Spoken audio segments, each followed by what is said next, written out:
positions. I think the big thing as well, Takata, is when you look at how they play, they're not scaredy cats by any means, right? They are proactive, right? If they're down on Surge, they're going to get creative. They're going to look for things to do. They're going to look for good positions. If height's available, they'll take it as well. I really like the courage these guys have. And so, you know, I'm almost with you on this one. Right? I'm really looking at them as a team that could really disrupt things today for some of those bigger names. Yeah, I mean, 100%. They're confident. They're fighters. If they have to fight Island to get Surge, they're going to fight Island to get Surge. The match we just saw on the screen, if they need to play dead side and they already have damage, they know how to play dead side. They're ready, and I also wouldn't be surprised with the drop spot they have today being on-conned to see them at the top end of the leaderboard. I mean, there's just so much to be looking out for here. We've got the big names, we've got the new duos, and let's just address the elephant in the room here, guys, right? Throughout the several majors, there's always been that safety net for our duos. There's always that next chance, that next shot to make it to GC. This is where it all ends. After this is said and done, once we shut down this broadcast, if you haven't made it, that is it until next year, right, Levin? So do you think that these players, especially the ones at the top upper echelon of your expectations, have that built-in ability to handle that level of pressure? Yeah, I think so many of them have dealt with it before. You know, I look at a team we haven't talked about, you know, so far, Refsguard and Trippin. No duo in this lobby will have as much experience as they really have, right? They've been around for ages, and so you look at them, are you going to stay composed in such a high-intensity moment? I look at them and I expect them to. 100%. I mean, they are a duo as well that you don't expect to see in the last chance qualifier. You want to see these type of duos qualify major 1, 2, 3, right? Way before. But now the stress levels are just that much higher being the last shot. All right, speaking of last shot, this is it. Let's get right into it. The first game of 6 of the last chance major. Who's going to make the strongest start? It's now time to cross to our amazing casters. It's Taco and Shia. Thanks so much, Ian. And the analysts, of course, always love hearing from those guys and picking their brains before things really pop off here in EU today. But Shayo, all this talk about new duos, and they didn't even get a chance to really mention us about it for EU. Yeah, I mean, it's going to be fun to see exactly how we break down how everyone has their last chance at getting the globals. That's really what's, you know, on everyone's mind across all the regions, but EU specifically right now is going to be a blast, Taco. Yeah, and of course, a lot of emphasis surrounding the pressure and the stressfulness of this situation, because we really can't stress it enough. I mean, this is 6 games. That's it. The last chance major is the last chance for a reason to get your ticket to the Global Championship lower bracket. Yeah, it's a little bit of a different wrench to, you know, work with for a lot of these duels coming in. They're used to, at this type of, you know, competition point and stake, have 12 games to go through, have 2 days to play with overall, have a little bit of VOD review in the middle, but all in one session, all in 6 games, that's a lot of pressure. Yeah, limited time just means limited mistakes, but now here, game number 1, these players are trying to get off on the right foot, and the battle bus is ready.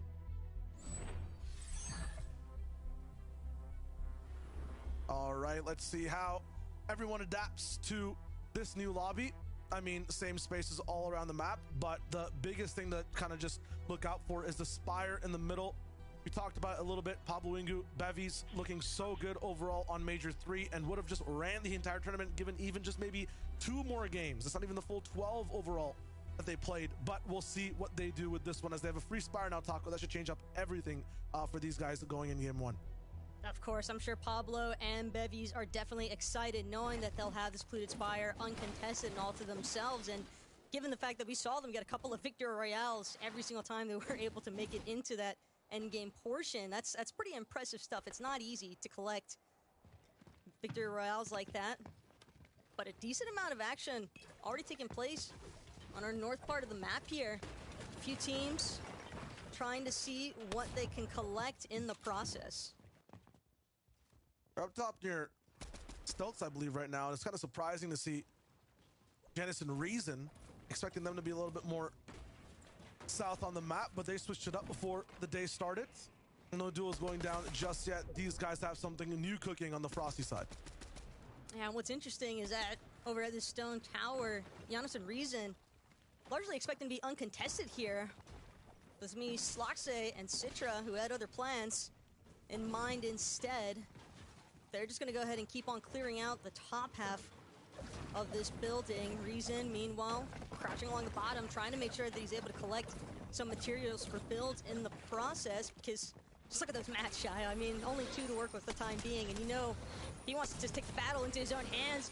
right up the zip line. Nice shot's going to connect, but doesn't have a whole lot of shield to work with. Has to be careful on the descent. Yeah, no maps here, just shots is where things get crazy. Got to be very careful. Limited HP all around. Just the reason have the advantage up top right now. Sintra, or Citra, and his team are going to be able to just get as many mats as possible down below, but they look to just speed things up a bit and start to move. Exposed for a second, more shots come in. Reason and Genesis have so much control. Look at the shield advantage right now for Slaze and Reason. Yana still trying to maintain a little bit of the high ground here. Height, always nice to have, and a good drop out of Reason is going to be the first not confirmed.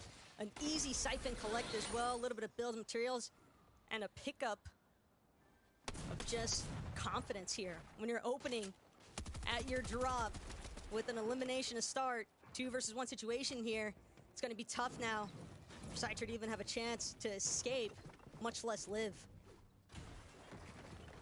Just delaying the inevitable right now is exactly what Citra is doing. Unfortunate that Slox goes down like that because we're trying to do some type of split on them, it looks like, but it's not going to be in their cards whatsoever for them to survive for too long. We'll see what ends up happening next in a little bit. Yapko, Paco in the distance, just adjusting where they're going to be starting the game. Rivers up in the air, but Reason doesn't even care. He's just focused on the fight that's happening at the bottom right now. Just looking to see how far this one will go. Meanwhile, Riz finding Rexy across the map. And just, yeah, this fight just going to take a long time because I don't think Citra is going to give it up really easy at all. But that's the thing. The amount of time that's already been expended here for Giannis and Reason. Sure, you've gotten 1 elimination in the process, but knowing that there's still an opposing member there in Citra at your location, they're just having to spend so much more time they could be utilizing on farming instead. Near the gas station, though, for Shadow and Cryfalls, they find themselves in a little bit of a predicament. Shot will not connect. Right side peak gonna be given up for the time being.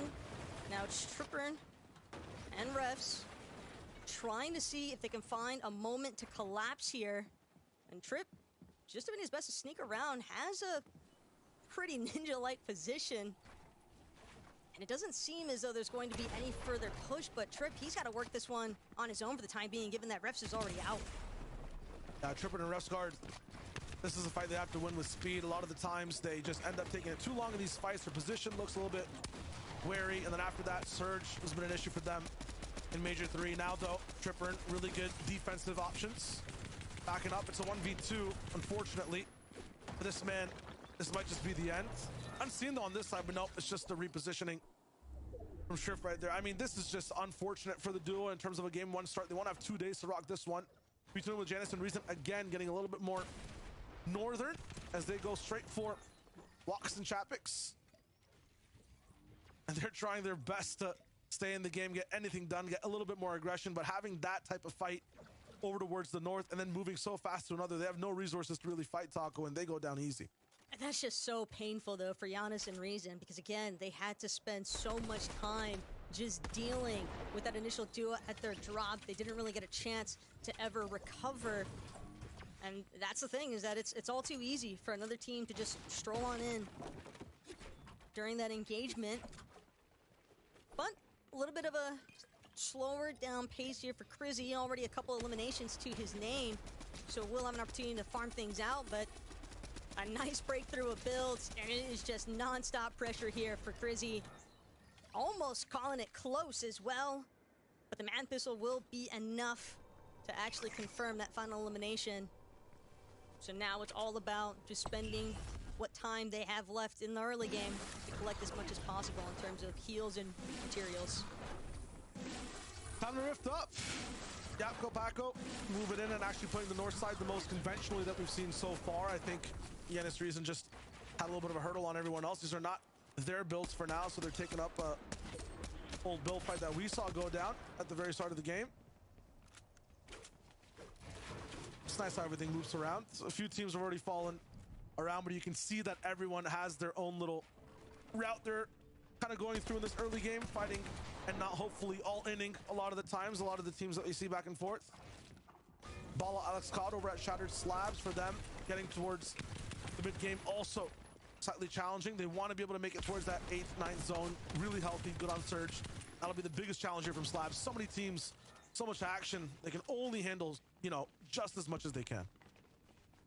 But at the same time, this is a great opportunity for Alex and Bala to collect some much-needed surge tag damage, and something they definitely seem to be keeping their eyes on. Just kind of taking peeks where they can, shots where they find openings without having to eat any in return. It's always ideal, so you can actually keep your heals in tow.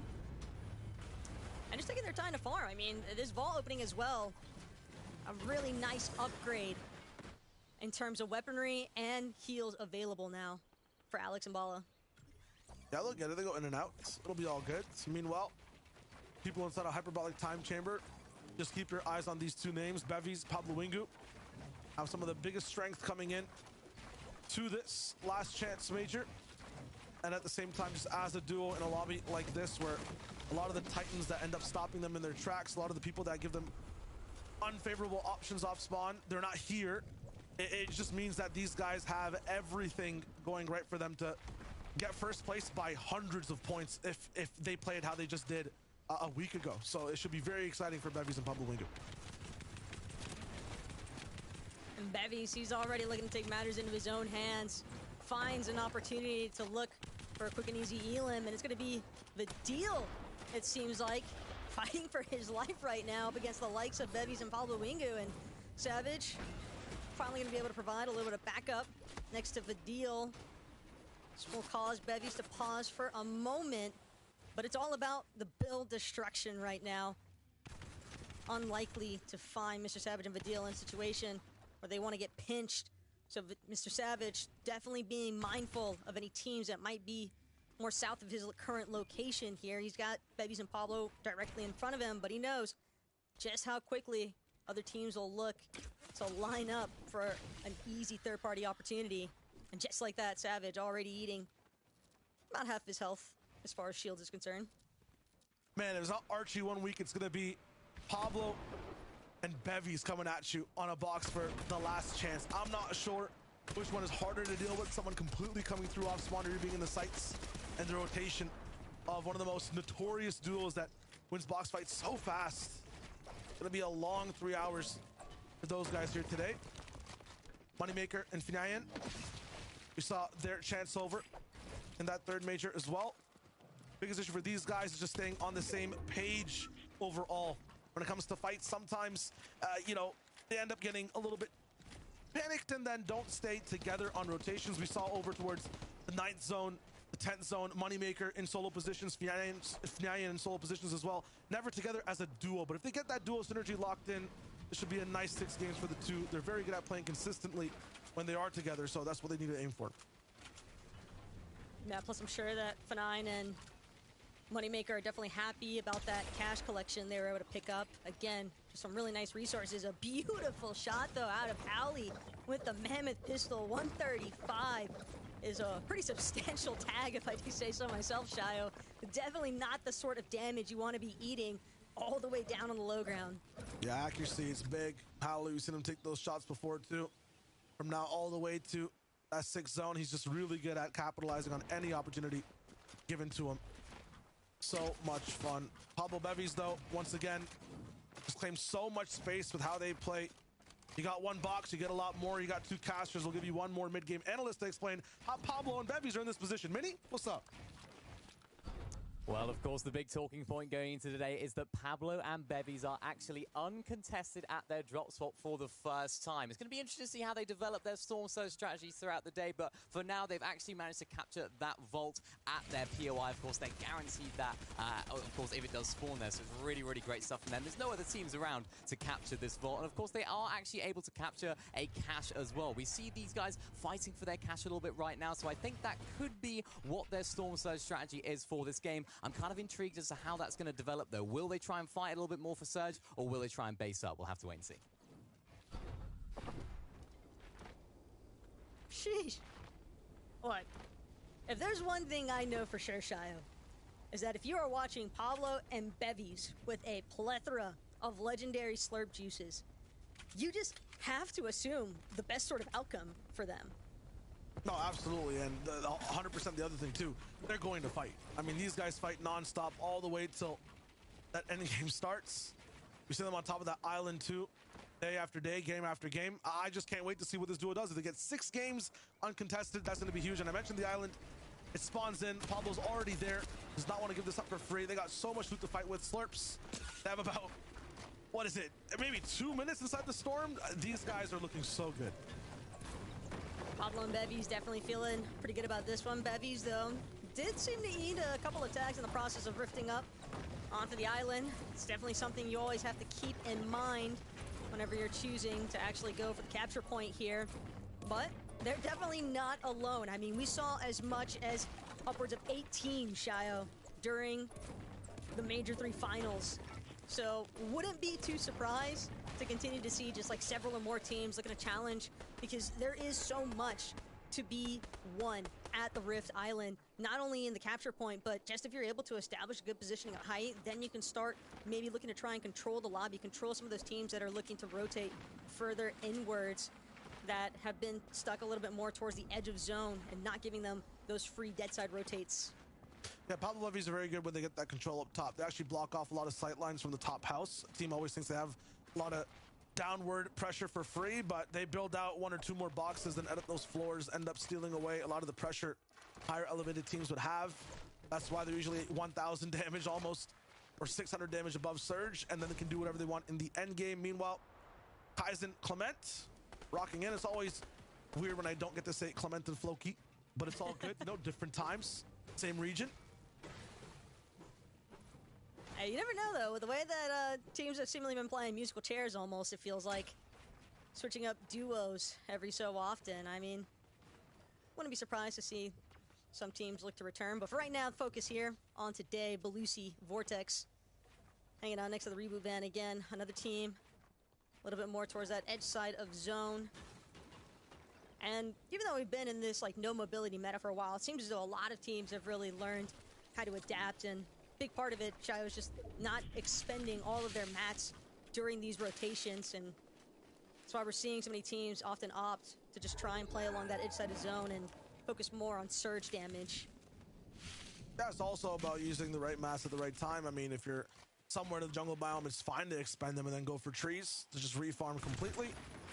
Talked about Alex and Bala really good at being together inside fights and pressuring the same walls, working together off of each other's victories and advantages. And right there you see Alex put down a few shots, and Bala there with the finish. It's huge. Meanwhile, we tune back up towards that Rift Island. It's not going to be in zone for now. Pablo Wingu, Bevies, I think they have 4 slurps each, so they can wait a little bit and stay up here for everyone else to move away, get some more shots, maybe even a few elims, and then Launchpad the latest. They can also gatekeep this Launchpad too. I believe they control that pyramid edit. So in terms of having a grasp on the game, you are watching that in this duo's POV.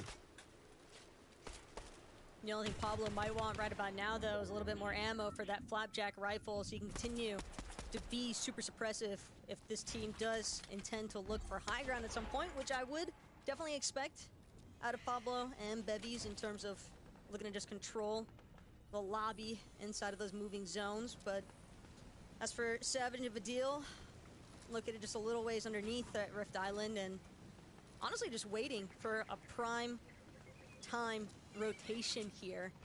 And maybe a little bit more damage to collect as well, but then again, when you're sitting 400 plus above as is, you can definitely put a little bit more emphasis on the rotation itself. That's what I wanted to mention. I mean, we haven't really seen these guys in a position like this in a long time. Right? 10 damage above, no one really around them. They're not, you know, completely straddled for loot or anything. No one's even focusing them. Vadil's alive. Everything looks good for the duo. Meanwhile, Pablo Bevies found their next target. Blow on Surge, but it's business as usual as they get up very fast, forcing a lot of pressure inside the storm. Once again, Surge will be popped. This zone means nothing to these guys. They basically put on a filter to where it doesn't even exist.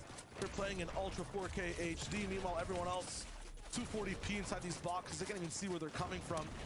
Pablo with the right side pressure just wants that full elimination, wants some more damage. There it is. I think on the other side it looks like, and he takes a big shot, has to back up. Yeah, that slurp can tick, but you only can take so much damage, then he'll go down. Another slurp popped. They're gonna be able to big show. Surge actually knocking them down too. Pink by himself, and he knows this too. Okay, one shot is all it takes, and he's down. These guys just have such a soundproof strategy. A little behind on damage, but they can just keep fighting box to box to box all the way to the next zone.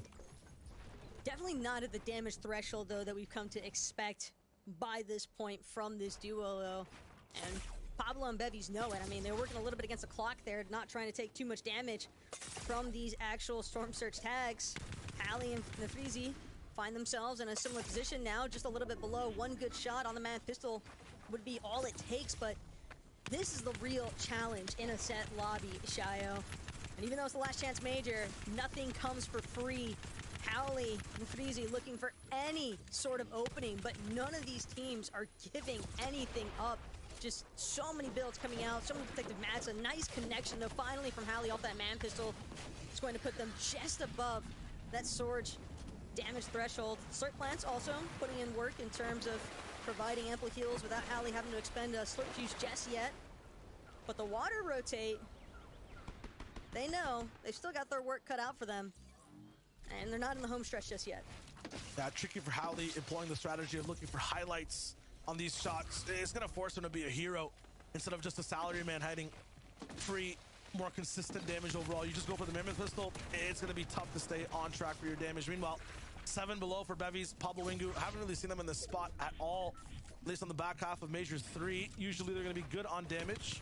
A lot of the times they can't cheat about 200 damage overall when it comes to off-spawn fighting, right? They always seem like they're fighting someone, so they might be expecting to have that damage undertow for them, but it's not going to be the case this time because they aren't contested. They have to force this fight quickly. That meter jumps all the way to 132 that they need. At 153 evens it out and gives them a little bit of an advantage, but they need to finish this fight as fast as possible. On the ball, it's not going to be enough. These guys, when they're a duo, are looking so good. Just brick walls you can't really break through, and as a result, they hold on. Pablo Bevies go down game 1, much to everyone's surprise. Definitely a bit of an upset, I'm sure, for that duo, but for Bala and Alex, a nice refresh in terms of mats. Not much else, though, that they could really collect here off of Pablo and Bevies, given all those heals that we had seen Pablo and Bevies collect. I mean, they'd had to expend practically everything by that point, Shayo, right before they were eliminated, just because of the fact that they were pressured not by the lobby itself, but just by the storm damage. They weren't able to get their surge up high enough, and while it is unfortunate, I mean, that's the thing, is that you've only got 5 games left to go, so adaptability at a rapid rate is a must. And 2 good games for Pablo Wingu and Bevies is 6 average games for everyone that plays inside EU, so these guys are not going to be looking too sad coming into game number 2. Meanwhile, though, we'll watch the rest of the lobby rotate. Ushistedo getting busy with it. Need to move up, up, and up. We're going to such a tricky part of the zone. You're not going to be able to just stay here for long. Zone moving in 20. Got a lot of things. We're actually locking in 20. You got a lot of things to check on that checklist. One of them being damage. 144 now that Lucia needs to get. Pushing over to Howley, but he goes down. On the left, an extra player to be able to fight with as well, but he goes all the way up. This might be absolutely chalked for these guys. Wow. A second in the air, a mammoth shot followed by a beam. Lucia's down up to Steno now. 180 damage below. He's going to go in for baiting the body of Lucia, but it's not going to be enough. He's got to get back to zone. For Steno right now, the primary issue is just the fact that everybody seems to have spotted out where Lucia and Steno were at. And so he will eventually meet his demise there as well. Didn't really have many materials to work with either, so building up was just too much of a challenge to actually overcome that slight hill. But Vadil and Savage still hanging on right above that damage threshold. In a pretty good spot, right next to each other. I'm just gonna do a little bit of comb peepage now from the deal, trying to scout where their next tarp out might need to go. Cheating, on the other hand, won't even have a chance to utilize his minis. Instead, gonna be taken down by that surge damage. Pixie, same predicament, attempting to get the pig off in time, but it's just not gonna be enough. And surge damage claims yet another duo. This is the thing, Shah. We've seen plenty of duos trying to get aggressive, trying to get their damage numbers up. It's just, it's not like other teams have to fight them just because they're charging their boxes. Facts, you just play defense, let them come to you. Low amount of damage numbers for a lot of the teams we're watching, though. It'll be interesting to see where the comfortable players are, who's really going for hype for the moment, who's locking it down. Belusi Vortex have a lot more than just playing this endgame on their minds. They're not going to be able to really focus on their position as much as they are looking for shots to stay inside the game. We'll be going even higher, though, towards snow mountains and glaciers. There's going to be Curb all the way up top, looking good. Moneymaker from Nyan together on a fight against PKR and Tom Beck. Going to be tough for them down below. All also on the backside trying to move towards the zone. Many teams on all sides. Vasquez by himself, and not going to be here for now. A rocky road to get to this spot. Still an opportunity, though, for Vasquez to try and collect just a few more placement points.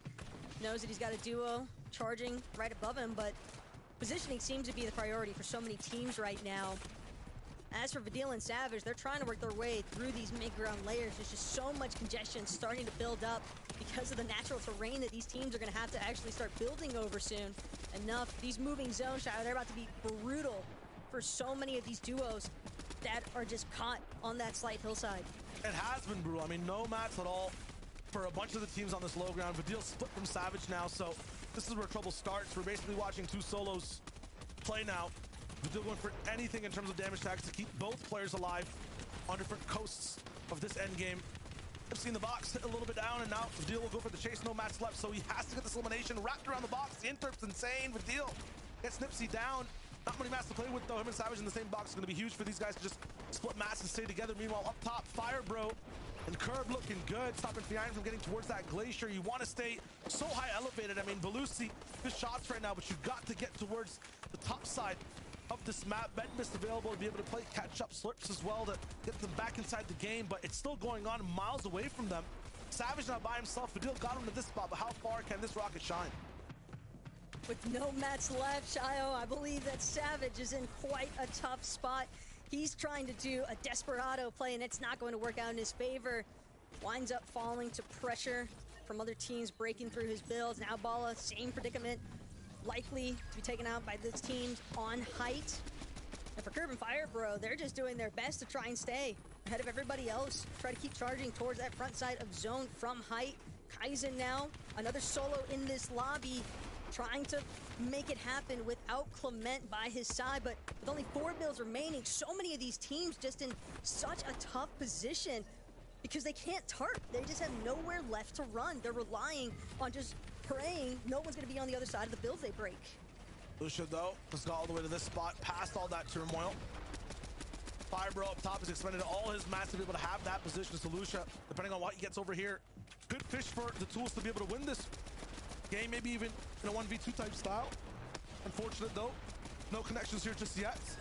Opponent on the other side of the box, and he's gonna be trying to wrap around the shots, not really connect with much now. Curb and Fire Bro, perfect type of game from start to finish. Held height for so long since that 8th zone, and now it's all about just a tiny little 2v1 that they can easily land on the Lucia. What a nice game one for these guys to start things off in EU. And that was all just Curb and Fire Bro with the most ideal positioning imaginable. I mean, being the team that's on height, largely uncontested, it didn't seem as though anybody else even had some sort of opening to look to chop this team down. They did a great job, again, just making sure to continuously spray onto those mid and low ground layers, just refusing to let anybody have an opportunity to challenge them or chop them out from height. Yeah, I mean, there's an ancient saying, right? If your feet are stuck in quicksand, you can't jump. And that low ground might as well have been tar and oil combined with the sandiest sand you've ever seen. No chance for anyone to even look over at height if they can't look at the feet below them. And as a result, Firebro and Curb stay high and dry, win that game. Beautiful execution. And you'll have to see Curb pop off. Yeah, you can see the passion in that player cam as well, and for good reason, because, again, 6 games played, and you're taking the Victory Royale in game number 1. That is a huge momentum swing and a massive confidence boost as well for that duo. Yeah, really good spot to start off at in general, but there's much more to break down in terms of how game 1 went, so we'll toss it back over to the desk to see what's up. Taco, Shire, thank you very much. We are on the road for this last chance major. My name's Ian and I'm back on the analyst desk with, of course, Levin and Takata. Guys, Keb and Firebro, you saw the reaction from Keb there. You know what it means when you get off to a cracking start in a tournament with stakes as high as this. But Levin, they played such a wonderful game. Yeah, I mean, you look at the way they were able to hold on to height there towards the end. If you watched Firebro before in FNCS competitions, he does like to play for height when given the opportunity. It can be quite hard in EU, you know how many top teams are up there. But in this kind of lobby, I think you'll definitely seize the opportunity and yeah, building up, you know, really nice fundamentals and up there. And like Shai was alluding to, it's sort of an easy win for them with how the zone's played out for everyone else. Yeah, playing it aggressive as well. Not only controlling high ground, but controlling those eliminations on the mid and low as well. Finishing with double-digit 10 eliminations. So this duo is definitely starting off strong. Yeah, I mean, 11, 10 limbs. If you're going to start a tournament like this, it always fills you with confidence, and it lets you know as a viewer that this team is full of confidence when you are playing so aggressively.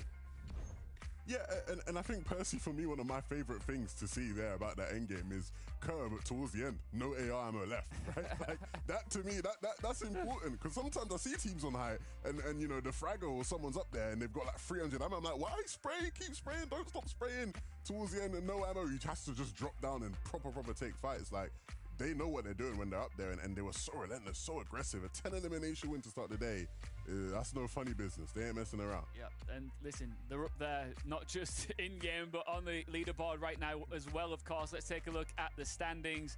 This is early days, of course. You can't really take too much from this at first view, Takata, but look at that. 10 limbs, more, of course, than anyone else in the lobby, and 105 points to kick things off. And, you know, beneath them, it's still nice and close when it comes to the points on the board.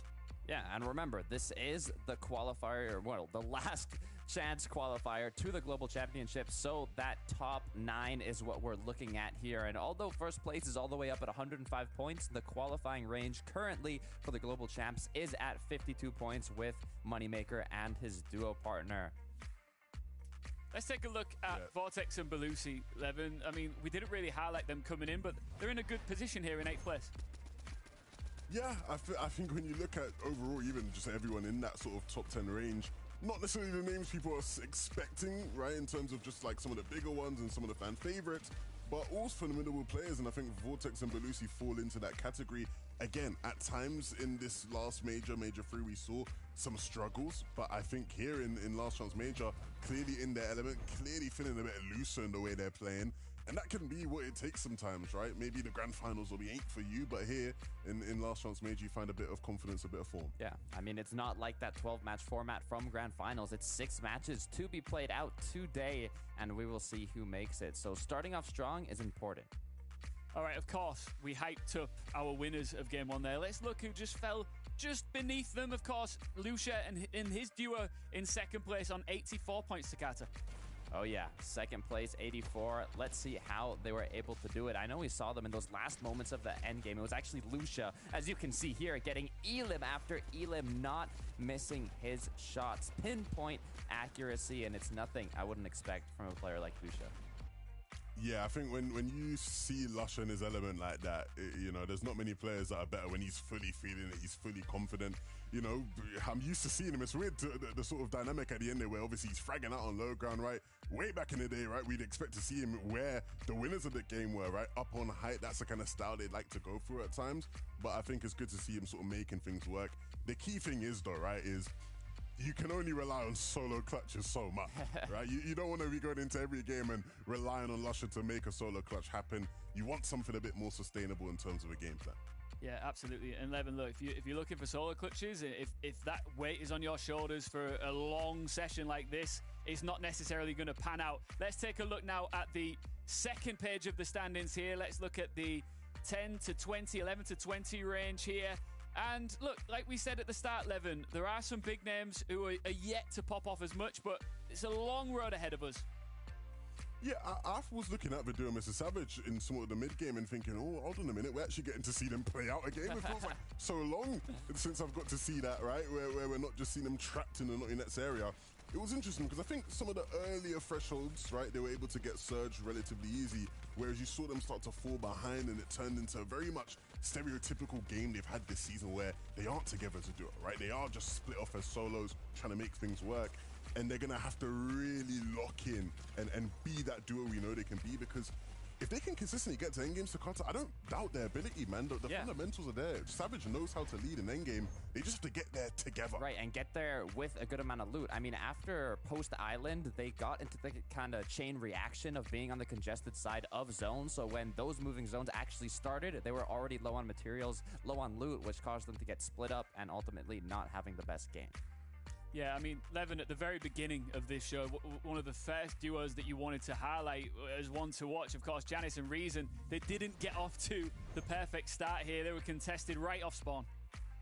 Yeah, there was a lot of confusion about, you know, what their off-spawn situation was going to be like. They had switched around a couple times to different places on the map, and they ultimately went back here towards the north, which is actually the spot they're more familiar with. But because of all the shuffling, it meant that they were contested when going back to this spot, and that sort of chain reaction of being contested and teams knowing that, and so now you have Uruguay and Wox coming into third party that eventually took them out. And look, Janice and Reason are top team, Takao. Nobody's doubting that. But if their off-spawn situation doesn't get better in the next couple games, their chances of qualifying are going to slowly dwindle. Right, especially with the 6-game format. I mean, they did a good job in the initial off-spawn engagement, or when they started chasing their opponents into Uruguay and Wox is where it got a little difficult. So hopefully, moving forward, maybe their opponents switch drops, or they can finish the engagement a lot quicker. Yeah, like I said, guys, this is early days. Of course, we're going to see these chess pieces moved around a lot over the next 5 games. And speaking of which, it's now time to get right back on the battle bus for game number 2. And leading us through the charge, of course, is Taka and Shayo. Guys, take it away. Thanks so much, Ian, Levin, and Takada. A great game 1 breakdown, if I do say so myself. But Shayo, it was only game 1. We still have 5 more games to work with. And with game 2 on the horizon, I'm sure a lot of these teams that might have had some of those first game jitters, they've got to get them out the way now. Yeah, absolutely. I mean, Surge, a big issue in that first game for majority of the people in that lobby, and at the same time, the zone kind of unorthodox on how it's played. So if you had a good position earlier on, you got very much so rewarded in that game. And we saw that with Firebro. We saw that towards the end of the game with a lot of those mid-ground teams. Yeah, and I think the main thing as well that really just stuck out for us, at least, is we saw so many solos running around in those final moving zones. I mean, a big starting point might just be making sure that you're still with your duo by the time it hits endgame, but always easier said than done. Yeah, absolutely. It's all because of, you know, how tough that zone was. This game might be even tougher for a lot of these teams. Let's jump in and see what game 2 has to offer.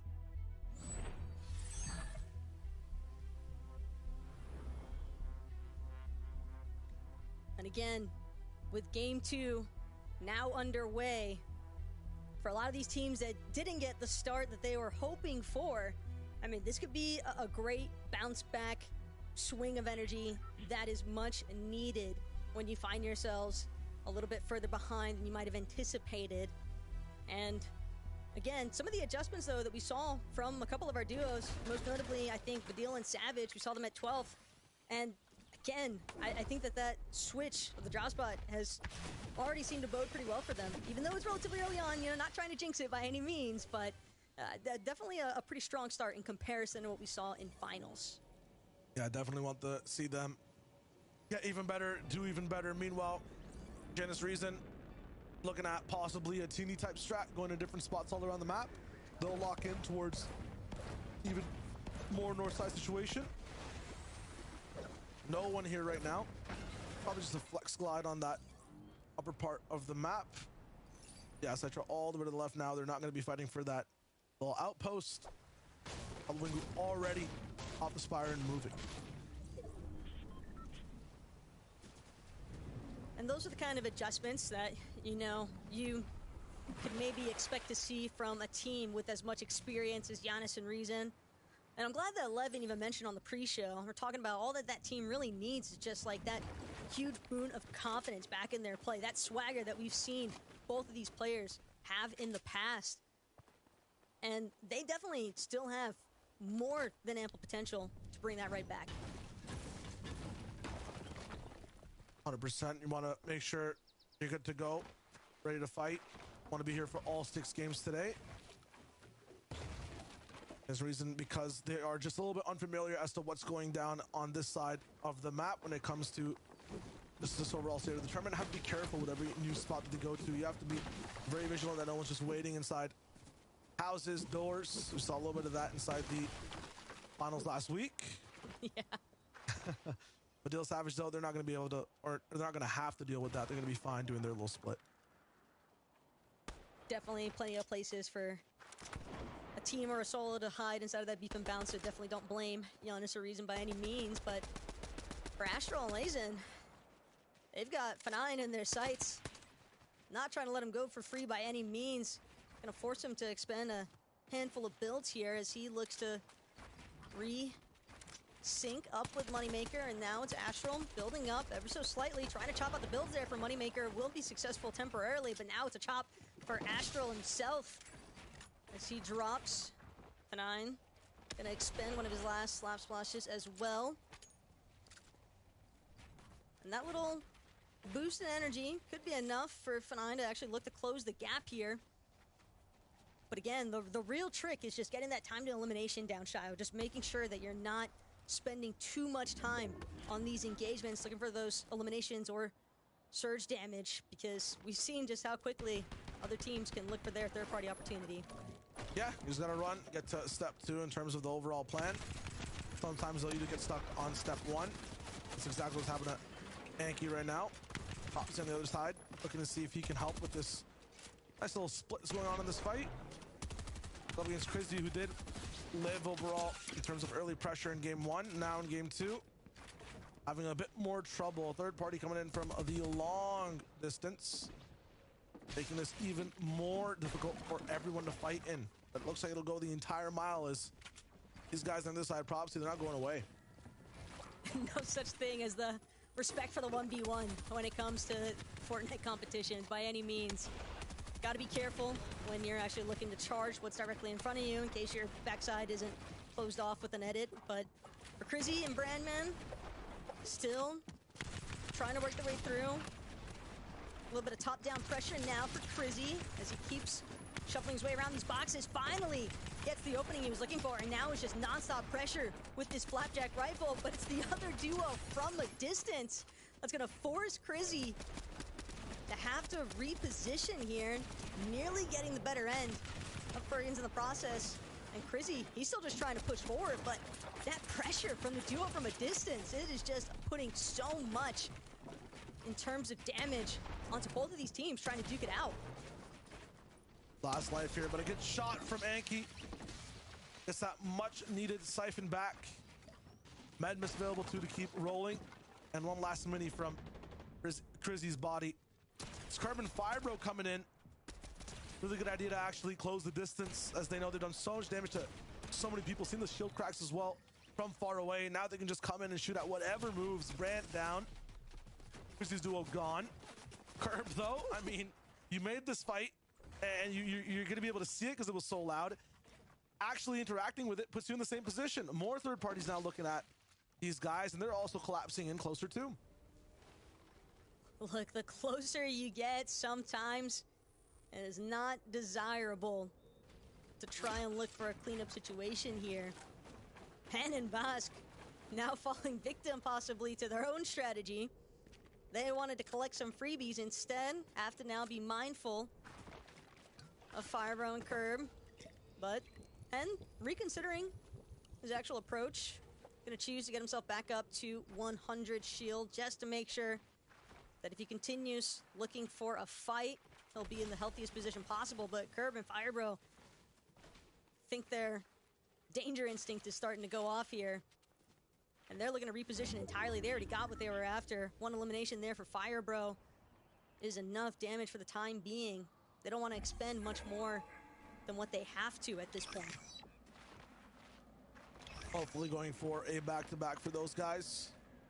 Meanwhile, Kaizen and Clement, they're going to be rocking all the way past the Brutal Bastion inside these chasms and ravines. Looking to see what they can do next. From the bottom looking up, though, Kaizen gonna realize doesn't really have a shot to work with.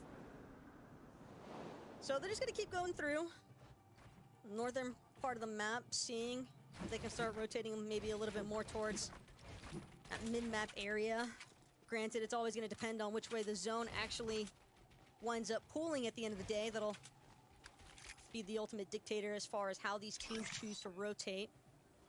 But Vidil and Savage, I mean, sitting at a pretty good spot right now in terms of their damage threshold. Vidil still on the hunt as well for whatever other tags he can look to collect from his mini sky base.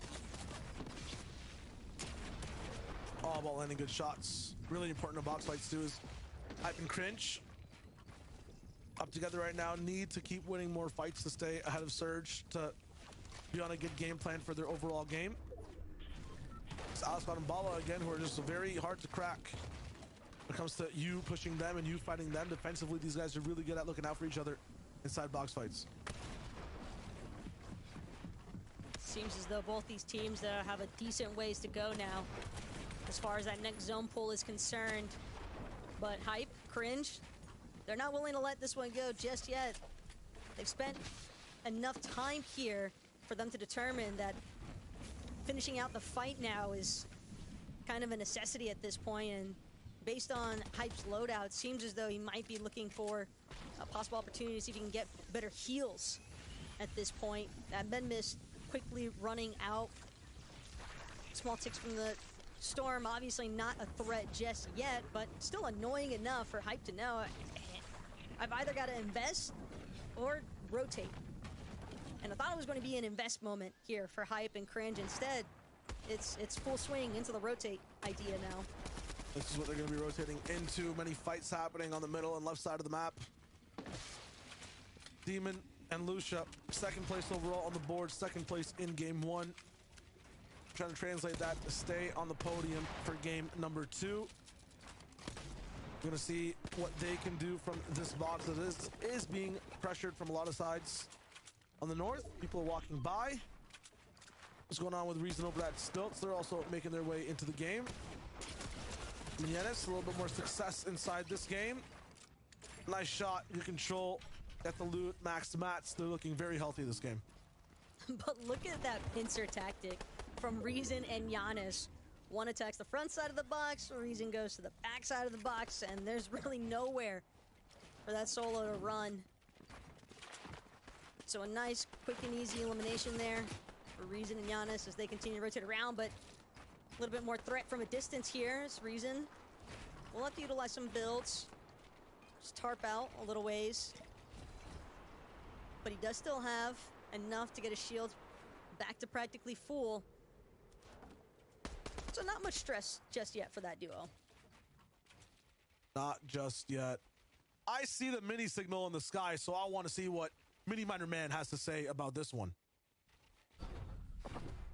Mini Miner Man is thinking all the way back to game number 1 off spawn. Trip and Refs, they went down off spawn because they tried a 50-50 at those sort of caravan area. They've decided to split their drop very much like they did in grand finals. And of course, this brings a few more issues for them, but they are surviving off spawn, which is really, really great stuff from this team. We actually see Refscar dropping Trip his assault rifle, and whilst Trippin goes up on top of this base, we see Refscar actually going down, farming some materials to keep their materials afloat. Because remember, they don't get all of that metal at those caravans areas, so they need to try and gather as much of that material as they possibly can. So with 5 games remaining, they've decided to split their drop instead of 50-50ing. So hopefully for them, I'm expecting a big game for this team.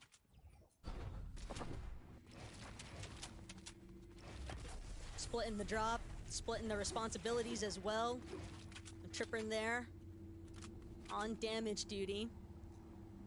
As for Nebs and Hellfire, Nebs, he's got the man pistol, and he's also got his own MK assault rifle if he wants to try and find some extra tags in the process. And it does seem as though that's the primary idea here. Also potentially looking for a setup opportunity for when that Rift Island spawns in. Yeah, that'll be the best thing to collapse on. I think that's exactly what they're going to be going for. Just slightly away, but so many people have that idea around them. I mean, the points, everything associated, the control you have, just the nice little game plan that exists too. It's huge. They'll go for free tags for people flying in. It'll be Janice and Reason. They'll rock through. They're going to be able to get a lot of the stuff that's available on this island, but at a cost of their HP. Should be fine. Have a lot of shields already. And afterwards, we'll be able to get even more from the capture point. Just a great job, though, from Giannis and Reason to be the first ones to touch down on the Rift Island. Very common tactic. You'll see these teams looking to box up with Brick around that capture point. And a successful endeavor for Reason and Giannis now. They'll be reaping the benefits of that immediate surge onto the Rift Island, but again, can't expect them to necessarily walk away from it for free. Granted, they do have a pretty good height advantage over some other teams, but wouldn't be surprised to see another team look to try and shuffle their way on up to Rift Island, maybe look to take the vault if possible. Gotta keep accruing as much loot as possible. That's what it's about. Vortex Belusi always kind of in that, not even passenger seat, but, you know, back left seat where you can't even see the driver and maybe sometimes can check for a blind spot. Not as in control is what I'm trying to say of their destiny, major to major, final to finals, no matter who they're playing with. This time, though, some experience in the finals last week paired with what stakes are up for grabs in this one. They're looking overall good in their game plan in game one, early game. I think that was the issue overall in earlier tournaments. They want to just be able to make those late ones stay as a duo look good. Meanwhile, Rexy, I pumps you going down early. One of the first duos to go down in game one. This time inside a fight, pressured because of surge, not enough damage. And as a result, they will go down. He talked about the split drop for Asgard and Tripper, and he talked about how they split this duo apart too inside this fight. 944 damage above. That is a record for what I've seen on the day. That is a massive amount of damage to be above the threshold here, Shayo. This can be a full shift now for Refs and Trip to just prioritize positioning for whichever way these next couple of zones end up pulling. And as you can see, a decent amount of congestion already building as well on the west side of this zone. Great opportunity, I think, for Refs and Trip, given that they are in a relatively dead side spot for the time being, to just look for a more central position, maybe try and play bouncer to any of these teams that are looking to shuffle in from the congested area. You want your own space. You want to be able to do what you need to. Bevy's probably winning once again.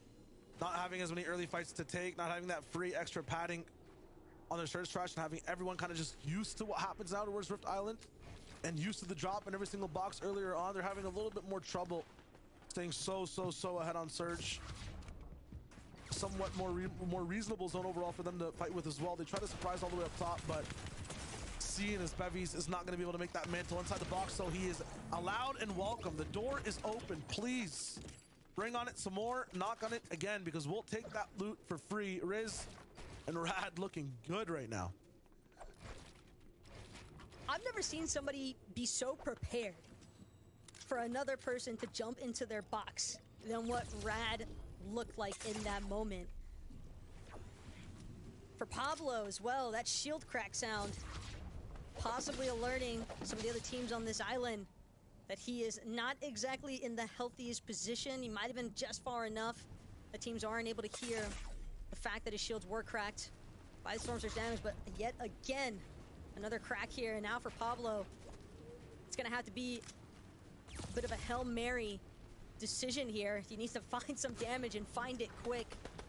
One good shot, two good shots could be the real difference maker here. We'll get a couple of minis to bide his time, but he is quickly running out, and it does not seem as though he's going to find a saving grace for many of these other teams in the lobbies. Dropping instead that surge damage threshold, getting further and further out of his grasp as a solo here to try and acquire those last couple of ticks of damage. It'll be an immediate drop off the zip line, but not enough time, not enough health. And one more time, Pablo and Bevies dropping relatively early on here in game number 2. Paco as well. Yet another player elimed by that storm surge damage. And it seems as though that damage threshold that we saw from Refs and Trip, it might be a very uncommon thing from the other teams so far today. So Refs and Trip have definitely got to be feeling pretty good about where they're at.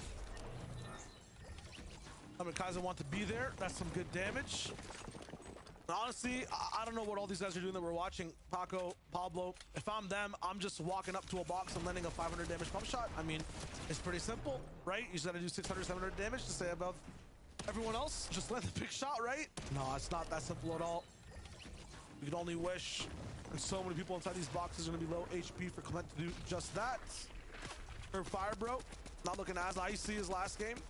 Getting a little bit more tropical with this one, and as a result, their rotation, their brain's going to be tested now. They could keep going, jump into the ravine to the bottom left, be out of sight lines towards that right side, but I have no idea who could be waiting.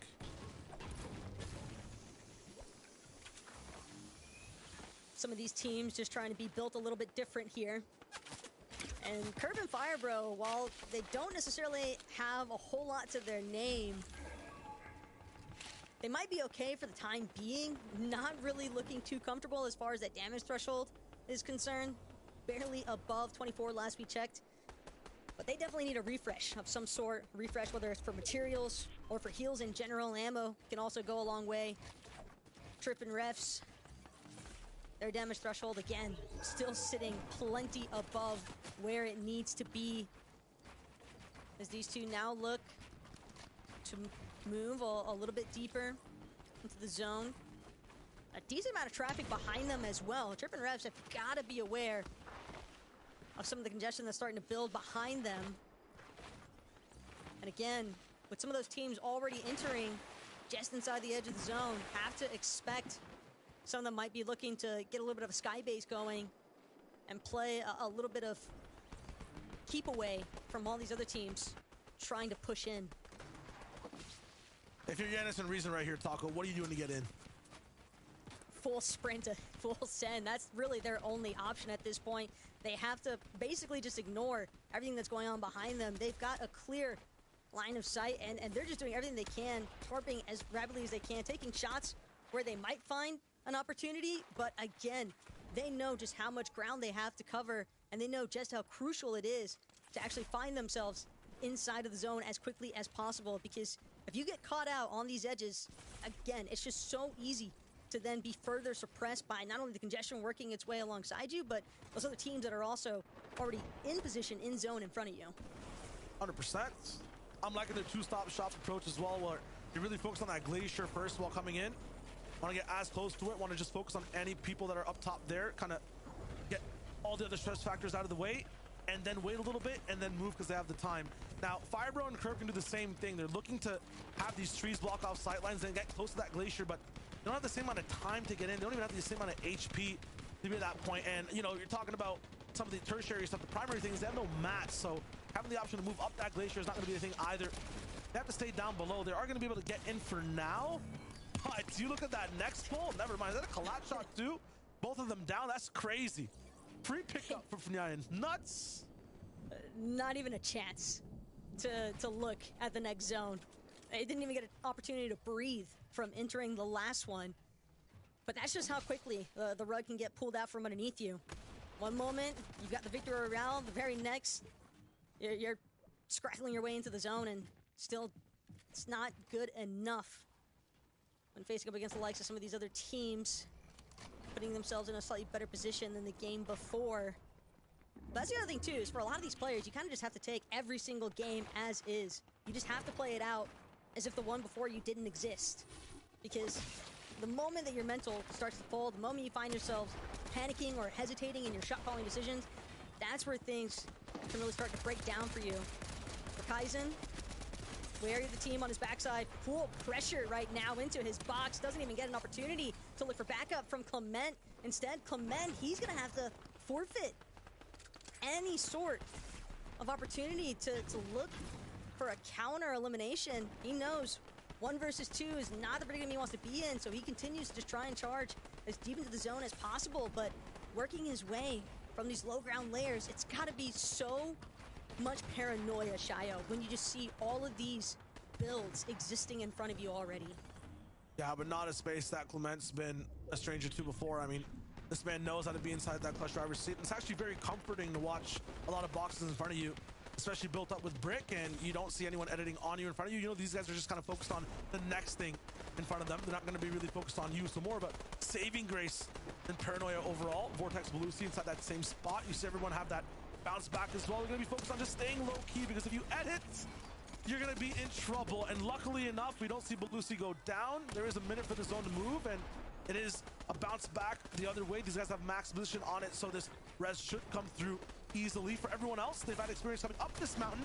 Now it's time to go down. The most important thing is just to build behind yourself and build exactly where you're going, like Clement did. Is a solo right now, has a few more mats to roll with. It'll last him about 1 or 2 zones. Has to be very careful here. It's all about blocking your front side and then moving, but not moving too fast. Clement focused on everything. Can't watch his feet, slides, and he's down. Oh man, that is painful, but it just looks as though Clement was so focused, Shayo, on making sure that those teams in front of him were going first. You could see him trying to hang along the edge side of that storm, maybe even looking for an opportunity to dip into the storm for an easier rotate away from everybody else. But man, yeah, one step too far, and that's his own demise. Definitely a tough one to go out on, but happens to the best of us. Now Trippin and Vidil, we saw both their POVs. Hen's also down as well on the backside. Trippin and Refsguard, what a good rotate to get in front of the whole lobby and actually do that a little bit of an L. Vidil right behind them, though. They're going box and box tandem. Refsguard protected, though. On the walls all around him. Trippin's doing a really good job to stay close towards this left side of the glacier, but these guys want to see him kind of pushed in. They spent too long on this side, but that's just because they ran out of mats, just doing whatever they can to get Savage to play on their terms. Vidil's gone all the way ahead. Savage caught up with him. Height now really focusing on this duo. They're a bit too high. Misedit possibly to buy them a little bit of time. Hellfire below them too. Nebs beside. Trippin still in the game behind Hellfire's walls is Chapix and Walks, who made a really good rotation on that 7th zone to get in position for these zones to start. They stayed ahead of it just like Firebro did in that first game, and now they basically have it for free as everyone else has to focus on this grueling tundra that's below them on the ground. Vidil, a nice catch as him and Savage set up a trap for one person to walk into their box. He's down. Altensi gone. Vidil, a few more mats to work with, but now it's his final boxes. Beam from the bush. Savage cannot make it on the backside. Now it's just chapped down low on the ice. Savage getting picked off there could mean a lot of trouble here for Vidil, although Vidil will find a moment to breathe. A legendary slurp juice as well off the body of Chap. That is a huge... He barely gets it off in time. Still have to expend a couple of slat splashes as well, but the team on height, that's Uguay, that's Walks, now taking notice of Vidil, but Vidil doing everything in his power to continue targeting the low ground. Quick opportunity to try and farm a little bit off these trees, but Howley doing what he can as well as a solo, but this is a prime position here for Uguay. Uguay will drop no more mats to his name, so instead he's going to try to play Disruptor on the low ground. Challenge to the backside, but it's going to be Uguay knocked first. This is just nuts, and he found a little bit more room, but it's not enough. Walks, gets him down, but it's Howley with the steal. I can't believe that. Vidil tossing the whole game to a coin flip off that slip that he found on the body. That is the most surprising ending you could possibly see to that game. I thought that Walks and Uguay had that one for free, not a chance.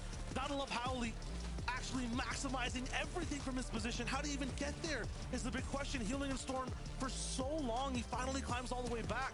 Because these guys had height for so long too, Taco, they couldn't stay too high. It gives them access, or it gives Vidil access and Howley access to basically 2v2 them. And look at this reaction right here. He's about to just pop off. The smiles, the happiness, almost expected as well. It's not too exciting, you know. He can't believe it himself, but he had that in the clutch. He had that in the pocket. That is an amazing moment and move from Howley. Howley with an absolutely giga brain play there. I mean, first the edit onto Vidil, drop him to where he least expects it on the low ground because Vidil had his focus shifted almost entirely to Uguay and Walks. And honestly, for a second there, when you see Vidil capitalize on a shot like that, you almost think that he's just going to clutch it out. I mean, how many times have we seen him win those sorts of situations in the past? But really nicely played as far as timing is concerned on Howley's end. Yeah, Howley's just nuts in that clutch. I want to see the reaction of the desk because that one was just too clean. Clean as a whistle. Shayo, Taco, thank you very much. I'm with the analyst Takata and analyst Levin, by the way. I'm here for this. Listen, that caught a lot of people off guard, including us guys, right? Takata, Howley with the steal. You could see in his reaction that he was probably more shocked than you. That was disgusting, Ian. I mean, I was literally jumping out of my seat when I saw that back-to-back. It looked like the game was finished. It looked like it was concluded with Uguay and Walks up above. But like Shayo said, that one slurp juice really changed everything. I'll be so real. You think Howley's hiding in the shadows? Howley is the shadows.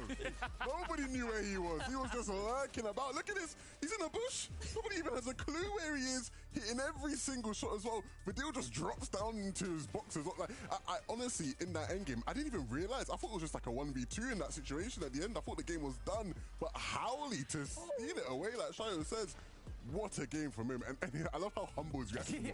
Because if that's me, Takata, like you, I'm jumping. I'm jumping, I'm screaming. This I'm throwing the chair. Genuine smile, you know?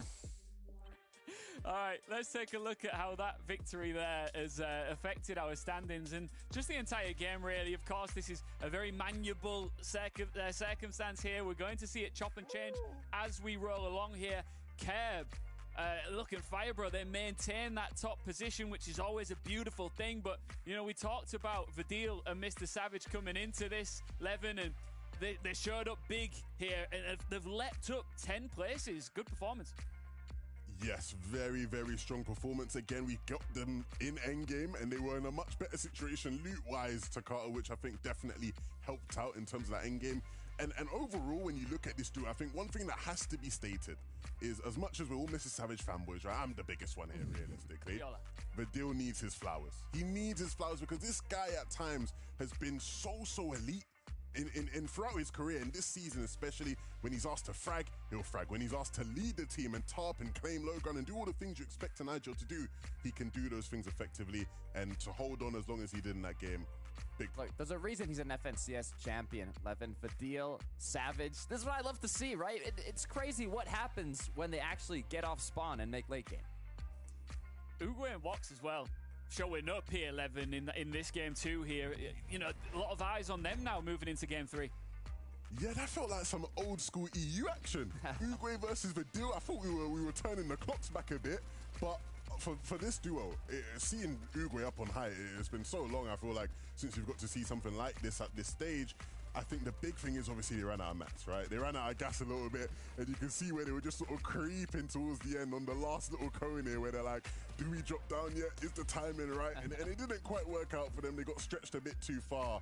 But again, that was just pure class from Vidil to really stop Uguay. Didn't even really see it coming.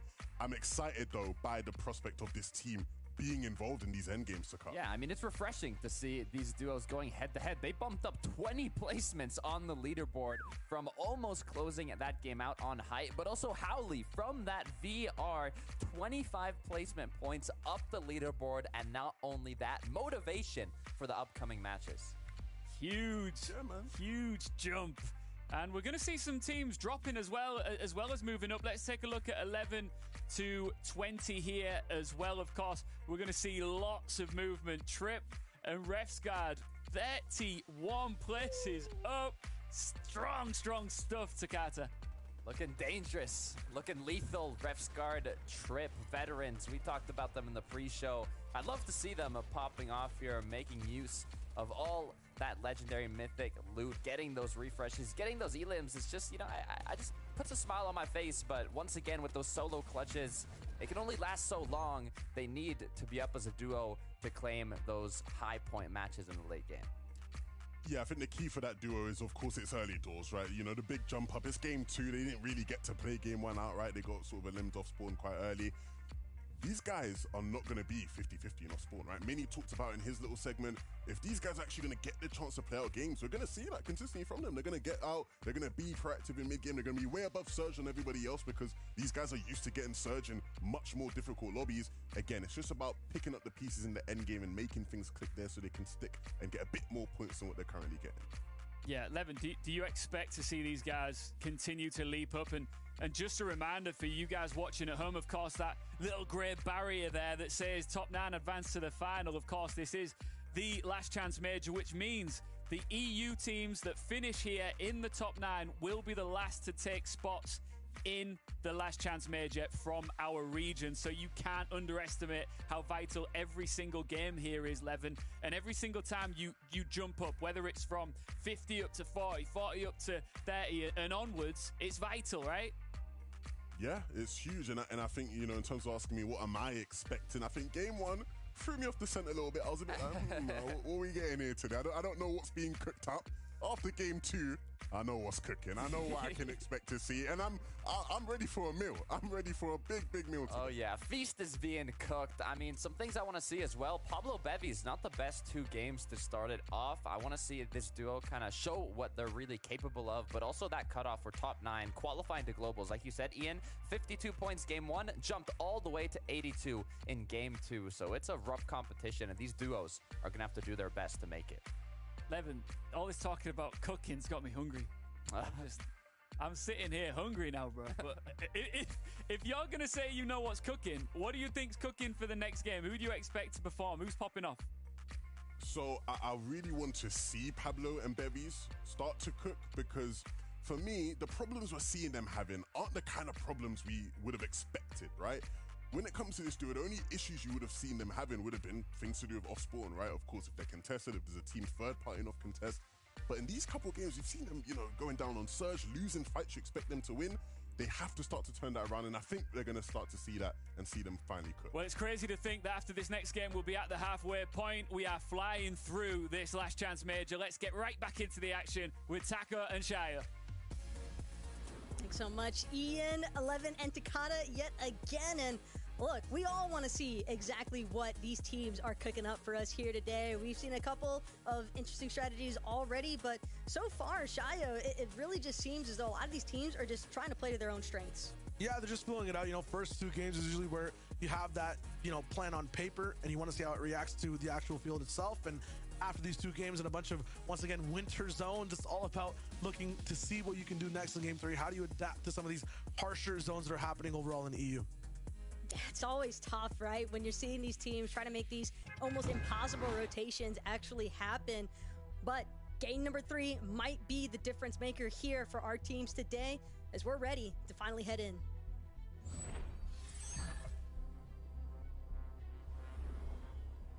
Game number 3, teetering on that halfway point for a bunch of these teams, and lots to be asked for some of the people that are playing today. Takata mentioned at the very end, Pablo Bevies looks so good inside that grand finals lobby when it comes to possibly different competition, different stakes now. Not as sticky, and after that, everyone else fighting off spawn. They're going 50-50 over and over again, from Creaky all the way to Racetrack and across the map. There's trouble off spawn. So many names being lit up in that Elim feed already, and Fury might just find himself added to it, trying to dance around this building as best he can, a creaky compound, but it's going to be Vexahagen who gets the first strike here, and the second now for Dabiel and Vexy. A nice double eliminations to get their game started off right. Will be able to now loot up everything at the creaky compound, at least until another team decides to dabble on over, but winning that initial 50-50 is a huge swing for your confidence. Absolutely it is. Good points, good momentum. That's exactly what you want to see. Dill Savage actually getting a good start to a tournament is very nice too. Lots of control for these guys inside these games. You can only imagine it gets better. Prop Z winning up against Hype. Cringe trading it out though as Anki goes down. Honest and Reason going to be picked apart as well. Citra and Slot said, hey, they weren't here in game 2, and we saw them kind of lurking around after they didn't appear on our POI. So how about we actually interact with them this time and get some free damage off? Yeah, Citra just playing like a watch guard almost over at the Stone Tower, and definitely a little bit of risk involved there for Giannis and Reason splitting up, trying to, seems as though they're trying to really collect between Crude Harbor and the Peep and Bounce that far north of the map. They've definitely got to be careful, because again, when you know there are other teams relatively close to your vicinity, have to expect it's only a matter of time for it to look to push in against you. Giannis, though, was definitely revived by Reason, so that's always nice, but this immediate 2v2 now, no time for any sort of pause in the action here for Giannis. Already lost his shield in the process. Reason trying to connect. Right side peek not going to go his way. And now it's a farm for Metal, farming anything because Reason, he only has 2 builds. Citra, on the other hand, with 1 build to his name, so it's not like he's in all that much better of a spot. Chest opening though. And he still has the drum shotgun as well to work with. Citra just doing what he can to break through some of these builds. It's interesting how less of builds people just have in spots like these, because it's not easy trees or wood to go around. It's tough metal to kind of break down. Got us gone for the moment. It's all up to Reason now. Big shot in front of him. The spray can't connect after the fact. Double siphon up for the team. Slocks the side trip. If these guys want to be dodged in terms of the off-spawn fight, they will find it again and make sure it goes their way. Have to keep in mind, though, we already saw what happened in game 1 with Wax and Uguay choosing to venture over towards that Crude Harbor area, since they're split between that Aegis Temple and Frigid Frog. So wouldn't be surprised if they had the same idea to look for that third-party instance. Here at Mega City, though, for Lucy and Steno, a little bit of a different story to be told. Seems as though they might just be biding their time to look for high card, maybe get a vault opening in the process.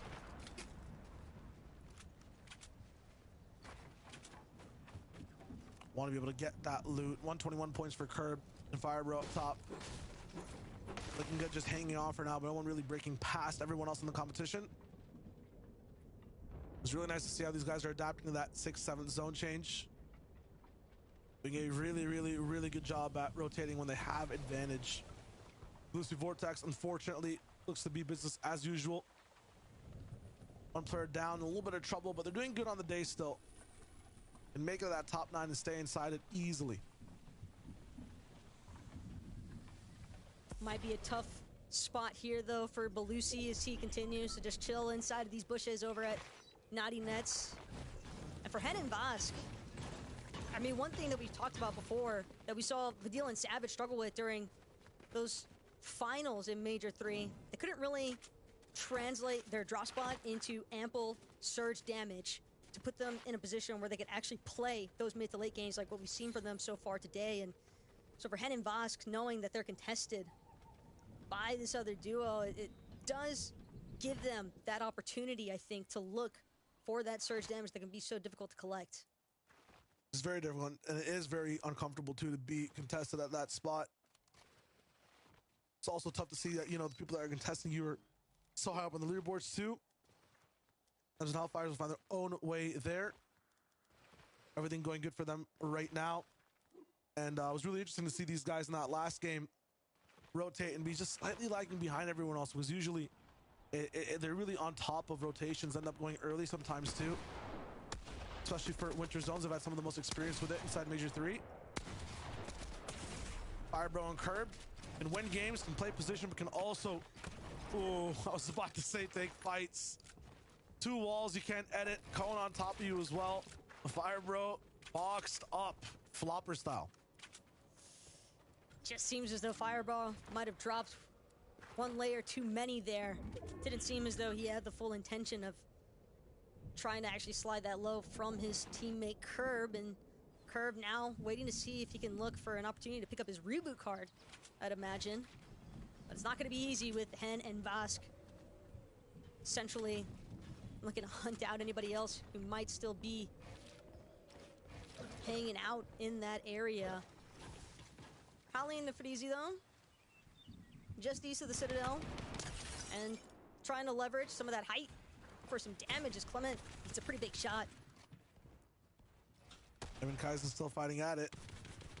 Brutal Bastion was just a place of rotation for them last time. Now they can stay in it for a bit longer due to the zones. Really getting pressure though, and run through all their builds once again. A bit more scarce on this side of the map, especially off this drop. Buys him though, finding pressure for Clement to capitalize on, but he has lost a ton of health, so has to be offline for a few seconds. Getting picked up and thrown away. Kai's going to be able to hear that and then break out afterwards. Cheat and push so far away. He's trying his best to keep his teammate alive. Unfortunately, not going to be enough with the toss around there. And now Pixie just looking to disengage entirely, realize that there's another team looking to make their way into this battle. Decent amount of max being expended. It's all Pixie just trying to build on his backside, doing everything he can to try and escape from the Brutal Bastion. I mean, how many times have we seen these sort of engagements breaking out here at Brutal Bastion. It's just such a heavily fought over area in the north and not an easy POI to control by any means. Yeah, you can have so many things happening from all sides. I want Mini Miner's opinion. Mini, what's going on in this game? Well, Shio, Nebs and Hellfire have just got off the back of a really, really solid game of 4th place with eliminations as well. And where this duo really shine is in their mid-game aggression. We see them getting a little bit of surge off spawn just to try and keep themselves afloat. But where this duo really try and go for that aggressive plays is just outside of their drop spot. What I like about the way they actually rotate here is they actually use the mud from their drop spot and the ice that is nearby just to get themselves towards that central area of the map. And because they can actually get to that area a lot quicker, they can actually sneak up on teams and do this little 3-2-1 play, which actually gets them an elimination off the back of this. Absolutely perfect stuff from this duo. And as we've seen so far today and previously throughout this whole season, when this team are aggressive in mid-game, when they're able to get those eliminations, they usually have a good game.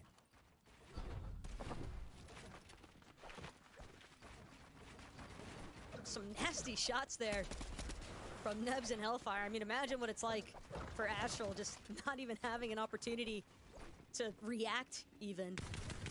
But that's danger that is posed to all these teams in this lobby. As now Pablo, Bevies, they've got to be careful here. It's already a knock on to Bevies by Refs and Trip, and a collection on the elimination there as well for Trip. So now Pablo forced to try and fight this alone. But it seems as though Refs and Trip, they're a little bit more preoccupied with gathering the loot out of this cache instead. Pablo and Bevies maybe regretting having challenged for that cache in the first place, but again, you kind of have to if you want the resources necessary to carry you through that mid-end game. Yeah, it just doesn't seem to be Pablo and Bevies' day as much as it was inside the finals. They're trying to work on that Rift Island checklist as well. Get up top and see what they can do, but without Bevies, this will be tough. Pablo can get him up, and this has happened before. He spawns back in on the island and everything looks fine and good. Possible for them to be able to split. Just gotta find one game for these guys to make sure they're locked in. Firebro's also back in tow. Cost curb a lot of his utility though to get him here, but it's always nice having a teammate to play with. People have heard this reboot. They want to challenge Firebro for it. Hopefully they make it into Storm. But drawing things back, though, to the Pablo Bevies discussion, it almost starts to make you wonder if this is a duo that might have maybe recognized the amount of pressure from the expectations that so many people had. You know, you see how well they perform when contested at that secluded spire. So for them to currently be struggling, and we're at the halfway point of our day, again, they're a team that has ample experience, so I'm certain that they can overcome the mental obstacles that are included with it, but it would hurt for sure to find yourself in that sort of position. So I'm definitely interested to see just how well they manage to fight back, because again, how many times have we seen teams be in a similar position to them on the leaderboards and then 1 or 2 good games and all of a sudden you're back to being top 10. Yeah, want to see that pop off happen. Hopefully it does for the team. Want to see the back-to-back for Ali as well. Him and Frizzy must be happy after that last game. Lucy gets Vortex back as well. Mid-game things happening inside the mid-game. Reboots, rotations, yada yada. It's nice to see a bunch of teams actually being inside the zone for once comparatively to last week. So many people taking their good old time getting into the circle. You can when Slurps are in tow and you have a lot of them to play with, but I think everyone's realizing now when the zone goes towards Brutal, and it has been in EU a lot inside these finals and majors lobbies, you have to be on top of things. You just have to move when the zone moves and locates exactly where it is. You can't take your time and go for these delayed fights. Rifts are always an option, but even then, we saw some people just being way too late to play their part of the game. Dapco Paco must be happy this time because not going down to Surge early and actually have the zone next to their home for this game. The other tough thing too about some of those later rotations is that north side of the map. I mean, remember, it's the north side of the map. There's so much natural map elevation for teams that are close, whether it's off their drops or just earlier rotations to make sure that they are in a good positioning.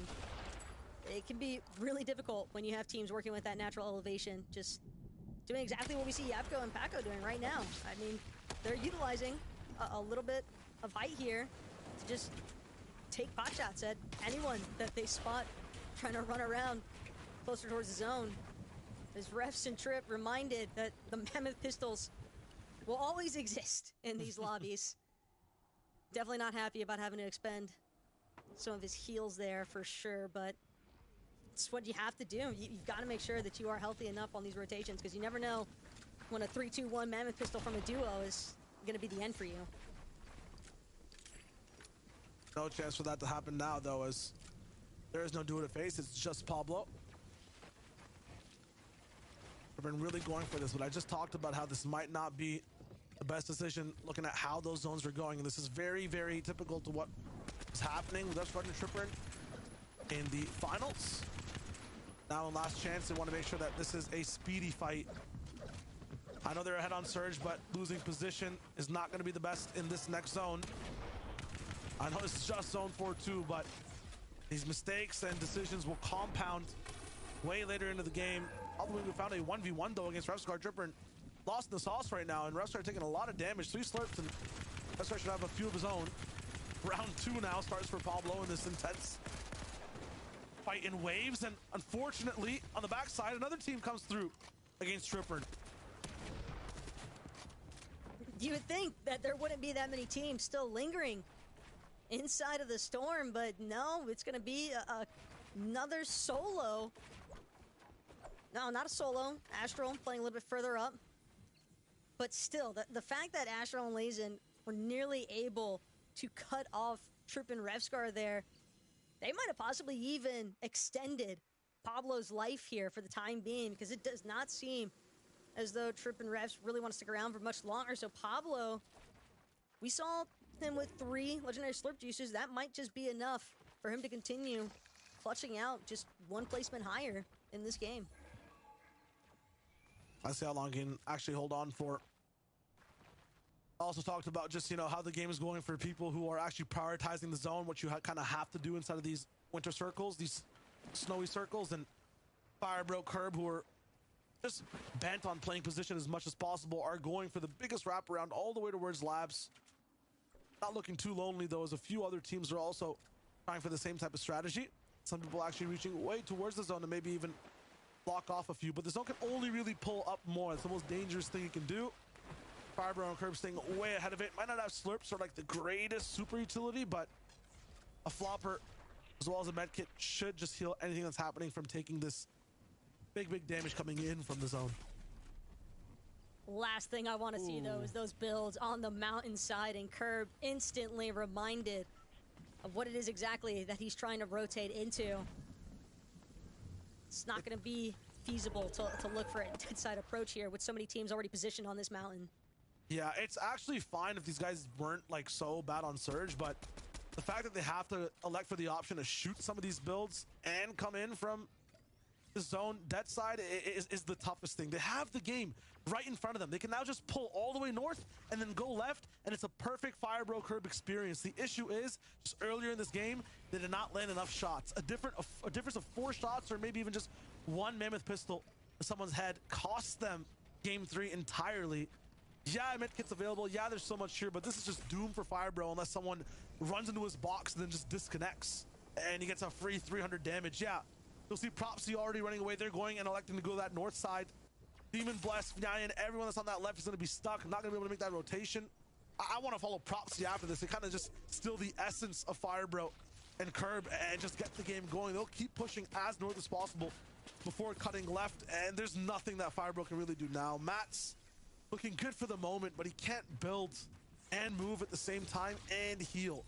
You can choose 2, and if you only do 2, then you're down to 0 and none. Unfortunate for the team that had everything set up right in front of them. Just having to go for that reboot that I think was the initial damper on their game 3 capabilities. Just so difficult to actually bounce back from those reboots, but a good attempt. At least bought a little bit more time, and again, now you're just banking that some of those other teams higher up on the leaderboards don't necessarily have the greatest of games either, but one team looking for a repeat experience, if not a victory royale altogether, Vidil and Mr. Savage.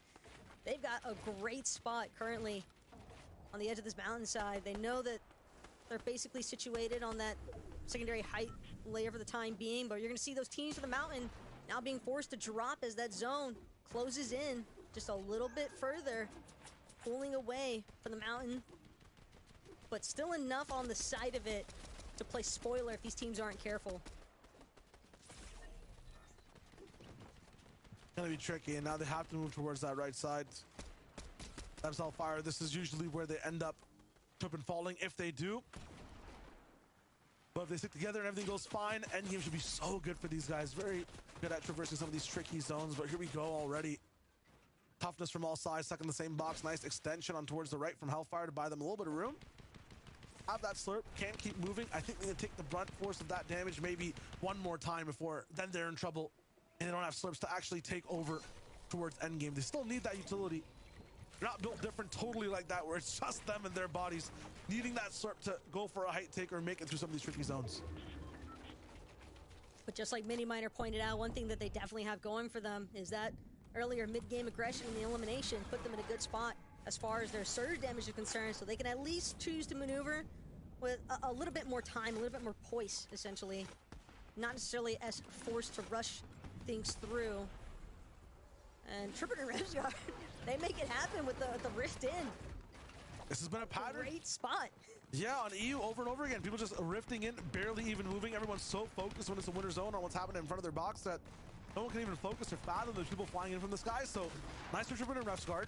Meanwhile, in the trenches, Clement, Kaizen move in and just make it into the zone. They're praying for that little bit bounce back towards the bottom side. They'll have one of the best spots in the game for that if it's possible.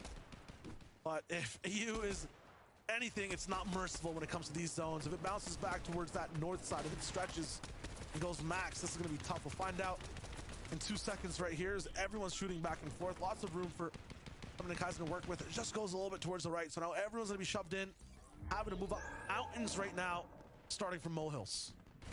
Could be really problematic for teams like Yapko and Paco that were hanging out a little bit deeper north. Now they have to make one of the furthest rotations in comparison to some of these other teams that got a relatively lucky pool. But again, how lucky are you really with so much congestion having built up on this bottom side of the zone? Lucia, Demon, hoping that they can be blessed with somebody running into their box, because if there's one thing they could definitely utilize right now, it's a little bit of a refresh for those materials. Builds running relatively low for some of these teams here in the mid-ground congestion. The Savage will have to move, make use of the builds that they have too. Looking to be fine for the moment. Up on Surge 2, another good game for Vidil Savage. Is always awesome to see. Clement and Kaizen are going to be the ones kind of stretching their game a little bit thin. 8th zone, just 500 materials remaining. It's going to be tough to make it up mountains and then still play your own game, but they're striving for it, reaching towards stars right now. Hopefully they land on the moon. Hopefully they land on some ice, and they have made it now. Trickiest thing would be for the zone to just keep going forward. They have a nice little tarp to kind of follow back down. On the right side, though, future shotgun is going to be on their walls. Clement taking a little bit of damage, but not too much that he can't handle. And that's the other thing, too, with Howley and Nefrizi currently controlling the high ground. Howley, decent amount of ammo in that flapjack, but maybe not as much as he would like in terms of how efficiently he's going to be able to suppress some of these duos. You can see him being a little bit more conservative with which direction he's actually going to choose to spray.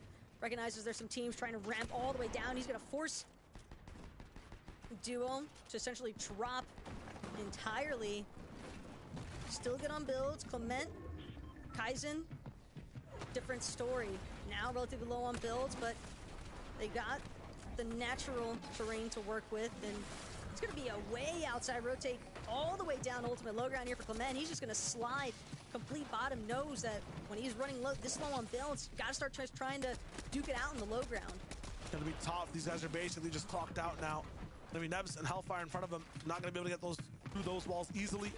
Meanwhile, on height, this is gonna be very, very tricky to actually navigate through. You have to be giving up a few layers, but being good at the same time. Focusing back on Clement though.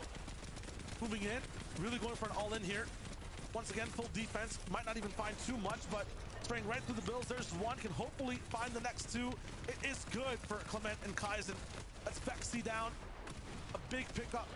Yo-Yo gone as well.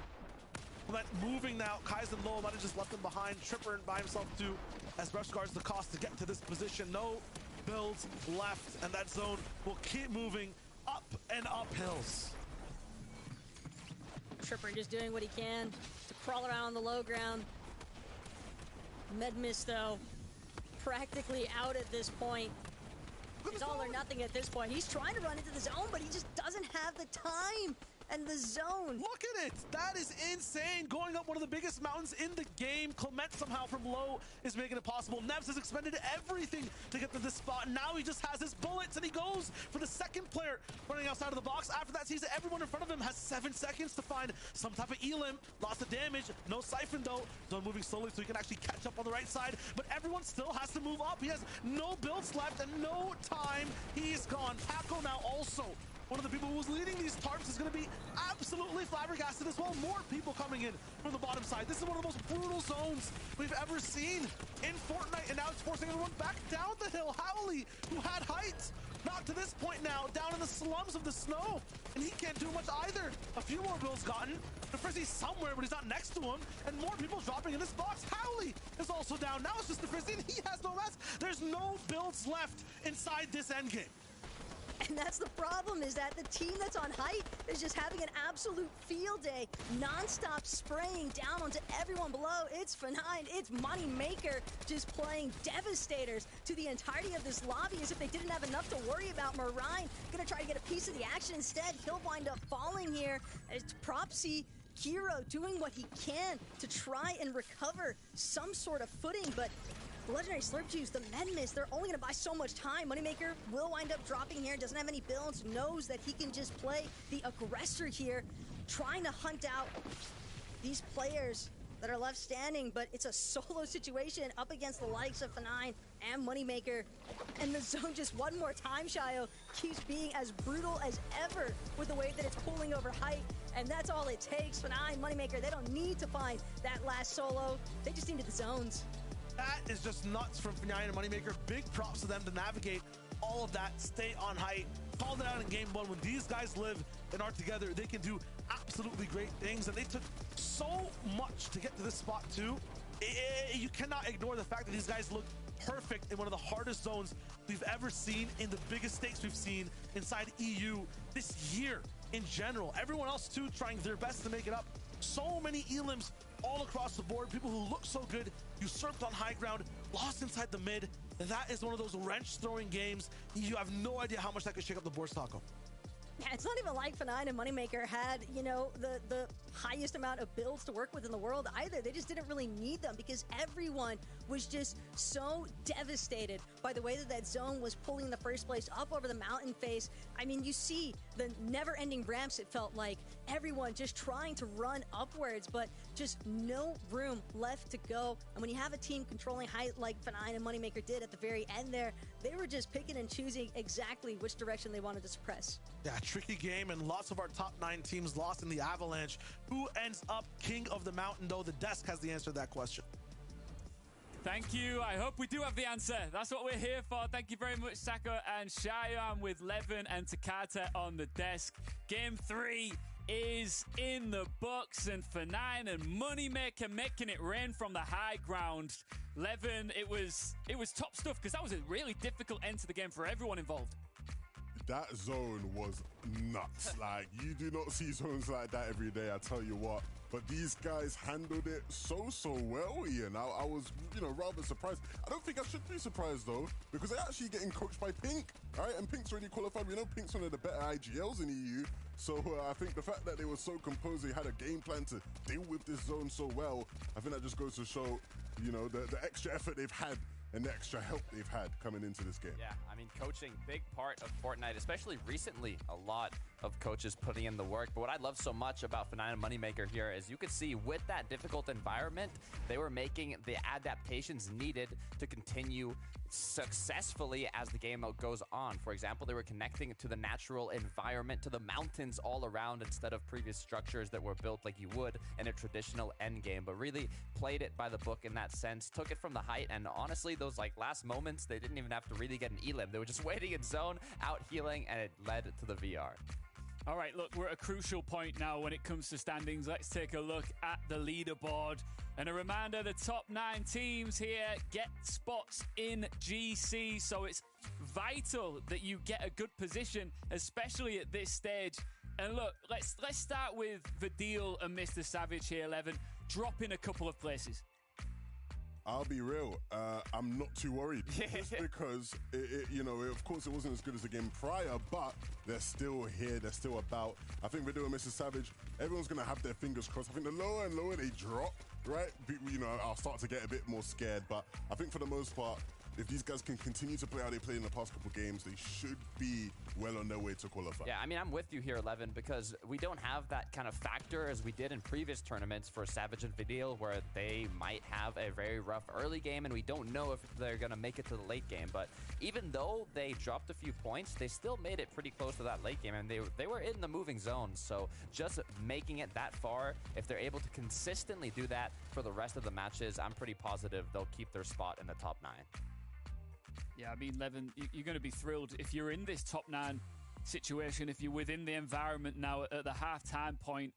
It's not about maintenance at the end of the day, because ultimately people can leapfrog you. Teams can leapfrog you at any given moment, so you can't get too comfortable if you're in the top 9 right now. You definitely cannot get too comfortable, right? Because people will come for you, right? There's still a lot of games left to really sort of move up and down in the standings. I think the teams who we've seen be so effective, right? The likes of a Trippin and Ref Squad, for example, where I'm looking at them and I'm going, hold on a minute. Clearly Hold on a minute. starting to get into a better rhythm, right? I talked about them at the start of the show where I said, there are some veterans in these lobbies. They are a bit more experienced. Obviously, one problem they've had is that when they get to the deep end games, low on materials compared to where you want them to be at. But still making plays happen, and I think that is a positive. Yeah, I mean, it's similar to what we're seeing from Mr. Savage and Vidil. It might be due to that chain reaction of being on the congested side of the zone from rotates, but to be fair, this was a very north snowy mountain pull of the map, so it was difficult for a lot of the duos that were rotating from the more southern side. So that rotation is expected, and as the games go on and hopefully the maps and zones keep going around, we should see more success from these duos. Absolutely, and we're going to see some fresh faces start to pop off in the latter stage of the tournament. And speaking of fresh faces, let's introduce one onto the broadcast right now. It is content creator, Fortnite player, all-round legend, Reddish. Reddish, welcome to the FNCS Last Chance Major. It's good to see you again. How are you doing? You're always so nice to me. What an honor to be here. Hi, guys. Yeah, it's good to have you on. We've just been talking about the fact that, we've reached that halfway point now, Reddish. What have you made of what you've seen so far? I'm proud of Moneymaker. I have to say, I just saw the last game. And I'm super excited. I have a few teams I'm rooting for. I'm honestly rooting for all the pro players I met at these LAN events this year, like Savage, Vidil, Ref Sentry, Nibs, Hellfire, Kaizen. It's so nice because I got to meet them and now I'm rooting for them from home. And we also have a Romanian team today, so I'm keeping my eyes on that too. Look, Reddish, it's good to see you as always. A lot of people watching will be very familiar with how good you are in game. A lot of them might not be familiar with how good you are at table tennis, though. You mentioned you've been at some of these lands throughout the year. Tell me, who are the pro players you've been dominating in table tennis? I was the pro player. I mean, thinking about it, I know Queasy was like one of the best and he beat everyone, and then Revscar beat Queasy, and then I beat Revscar. So I think that puts me like, like we can just say we beat everyone there. Yeah, You beat me as well. And I beat, Can I get a rematch? I would love to. I think I'll be in Copenhagen for FNCS, so maybe there, maybe. Oh, I'd be down for a maybe. rematch. We might be able to continue that ping pong tournament journey battle. But look, Reddish, I'll bring you back to another Fortnite question. I know you did compete in the most recent Nick A30 Creative Twitch Rivals tournament, and you actually got second place. How was that experience? I almost won it. So Nick's tourney was awesome because it was 7 different maps. And I feel like me and Bonsai Bros, we were the only ones who really prepared for it. And Bonsai Bros beat me in 2 of the maps by 1 second, literally 1 second. So that was so winnable, but I'll take second place out of 32 streamers. It was just an honor. It was an honor to compete in that and to be there with all of those amazing streamers. So yeah. Yeah, and second place is 6. So Reddish, just before I let you go, everybody already follows you already, but if they don't, where can we find you? Reddish on Twitch, and they'll find me on Twitter too if they want. All right, good stuff. Reddish, enjoy the rest of the Last Chance Major, and we'll see you soon, all right? See you. Thank you, guys. Have fun. Thank you. Oh, we love Reddish. And for the record, Levin, I'm a table tennis OG. You don't want this one, all right? Oh, I mean, I saw you playing in Copenhagen, Ian. Yeah. Listen, we got to get into the game. Sorry to interrupt. Let's get right back into it with our casters. Appreciate that so much, Ian. Always love hearing from Reddish as well. I mean, absolutely great Fortnite player, but feels like she's an amazing personality as well. So definitely make sure you guys check her out on Twitch. Absolutely got the vibes all the way high, especially for Game 4 and how this tournament is going overall. Today, it's close between all these teams. No one's really running away with it, and the zones are some of the hardest we've seen so far in Europe this year. Yeah, I mean, that last zone in particular, I don't think it's going to be much more devastating than that. If it is, I mean, players, I am so sorry for what you guys might be having to deal with, but game number 4, it's here and it's ready to go. Let's jump right in.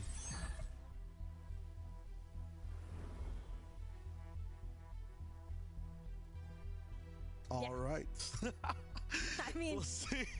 Still trying to recover, honestly, after what we just witnessed. Yeah, I mean, it was just such a surprise in terms of, you know, the zone could only get worse for everyone rocking through. Now we're focused on those off-spawn fights because, again, every team is battling it out. No one wants to give it up. No, especially not after we have passed our halfway point. I mean, game 4 can really be a massive momentum shift for a lot of these teams. Some teams looking to extend their lead, some teams looking to close the gap on it. And we saw just how tight the leaderboard was as well for at least places 5 through 15. So no one really feeling all that comfortable, but Giannis and Reason definitely feeling pretty good here. They took a little bit more initiative here, got extremely proactive, as you can see in that Elam feed, because Reason, Giannis, they went for the immediate 50-50. Reason just instantly dropping in, taking full advantage of that drum shotgun as well. Just a quick and easy pick 'em upper. And that's also big for Reason and Giannis, because we've seen them kind of shying away from that initial engagement, Jayo, and this time they're not messing around. Not at all. These guys literally just say, yeah, you know, we tried all this complicated stuff. Let's just go back to what works, which is, you know, push you right off spawn. Go for the 50-50 on the chest. Meanwhile, Pixel, snooze losers. Gonna be looking for some long-range engagements. There's many other fights happening across the map as well. These guys go for long-range taps. None at Savage and Vidil's POI. They're looking fine once again, and that's huge because these guys are holding on to that top 5. And I can't say it's really all that surprising either to see Savage and Vidil just continuing to do well, because again, it was never really this duo's skill that was questioned. It was more so just the fact that their drop spot, initially having been at Naughty Nets, it's a very difficult one to work with, especially when uncontested, but now it seems as though they're doing what they need to. And the same could be said as well here for Marius and Della, looking to capitalize on a potential fight opportunity. But it's going to be Della already with 2 elims. Certainly having to feel good about that. Has to be careful, though, for that player up on the hill. Yeah, if you're up top, you got to be careful. We saw the third parties in that last game come through. If you are just even a bit unsuspecting. All good, though. Oscar and Sherman will be inside and just being able to get all the loot that they can, and then moving out after the fact. Having a good day overall in terms of being closer to that top 9, but I think the issue with Oscar and Sherman is just falling to these fights right before they need to set up their whole game towards the later zones. So have to prioritize that position, then go for surge tags, maybe just a bit earlier. Way easier said than done, though. They know what they got to work on. Walks, Uguay had chances a lot of the times to just be overall lobby leaders, but the issue today has just been people stealing away their crown, people taking away a little bit of their momentum, and the zones being so hard to navigate for the style that they play. But if there's one thing that Walks and Uguay have certainly been seeming to do quite a lot of, leading from opens to now, it's fighting. A lot of elims having been cooked up between this team, leading through everything else. And Wox, as you can see, trying to leverage a little bit of height, trying to break away into these builds now for Tenzi, and it's not going to be easy by any means. But that flapjack rifle, it is putting in work right now. Just playing so much destruction, both on the front side and the back side. These boxes just non-stop being aggressed into by Wox and Uguay. Huge shot as well from Wox, and finally he's going to get the knock onto Hizix. And at the same time, we're going to see Eltenzi go down to Uguay as well. So a good finish as far as how quickly they were able to collect those 2 elims, but you saw the third party already starting to trickle in. So the fighting definitely bound to happen even more so for Wox and Uguay. Yeah, I want to just bounce back whenever they can.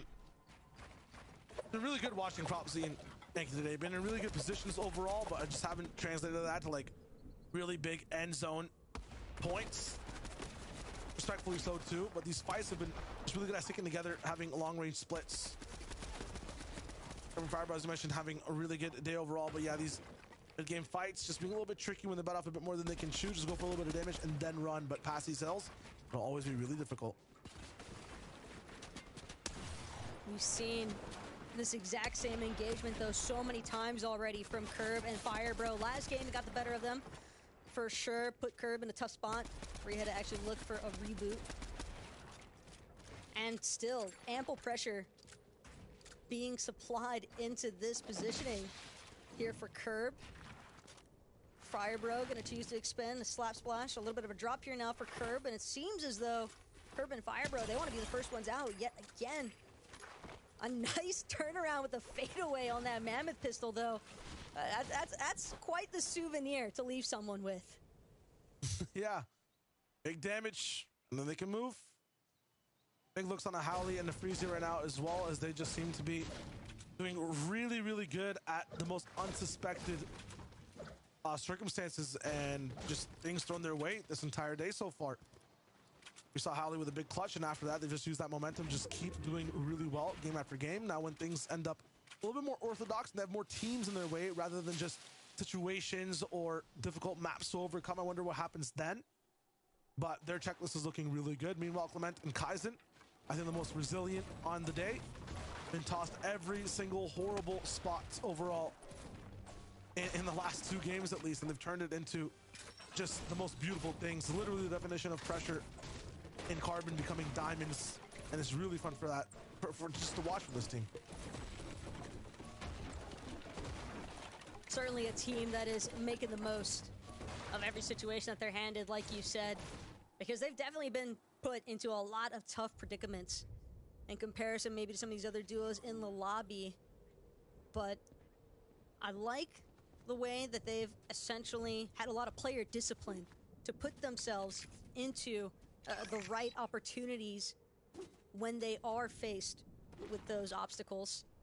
Because it can be really easy to just want to all-in challenge or just disengage even, but it really does seem as though that team has a really firm grip on what it is exactly that they want to commit to in the heat of the moment. 10 looks like he wants to take a little bit of a fight here. Gonna get a couple of tags from some teams. Maybe a little bit further less than he was anticipating. And again, that's kind of the thing about Mega City. You got a couple of duos that might be hanging out on the top of those buildings. Might be kind of scoping the perimeters to see if there are teams like Hen and Vask that they could possibly get some of their own surge tags onto. Doesn't matter if you're in the city, doesn't matter if you're in the compound, the slabs, the entire map is in ruin once again as we go towards the right side. All the game plans I'm talking about, all the point conversions we're trying to have teams do towards this end game won't really matter if that end game is non-traversable. A threat of that north zone happening once again. Reboots for some of the teams that have made a few mistakes earlier in the game. They really have to not only come back, get some nice loot, but for Trip and the Rest Guard, it's about to just be a story of get to the zone, somehow get damage, do 2 miracles at the same time. I feel like half this lobby, once again, is just in demise. But the fact that the zone is already indicating towards the fact that it wants to pull a little bit more towards that north side, and they're still hanging out at Frenzy Fields. They have quite a lot of ground to cover, in all honesty. And it's certainly not going to be easy with the likes of teams like Mr. Savage, Vidil, just west of that Drift Ridge area, trying to take advantage of the fact that there are some teams looking to pile in from that south side of the map with their rotations in. And this Mammoth Pistol, it's going to have to come up big here for Mr. Savage. It's got to be huge. So far today, they've been so good on Surge. My question for Mini Miner is why? Well, they've been very good on Surge, but in this game in particular, they haven't quite been able to find any tags of spawn. I think that's the main problem with the racetrack. There's so much space to loot around. We see them actually trying to look for as many tags as possible, trying to split loot as well, trying to maximize the amount of loot that they can get from this drop spot, but we're not seeing them find any, and here's why. You can see on the map right now, there's just nobody nearby. Nobody is close by because the racetrack is so isolated in the middle of the map. We've seen them rotate into this sort of area before as well, just outside of their drop spot, usually picking up a few tags, but right now it isn't quite working out for them, and Vidil's not being able to hit as many tags as he usually can with that Mammoth Pistol. I'm expecting this team to fight a little bit going into this game, because if they want to make it into endgame, they're going to need that Surge.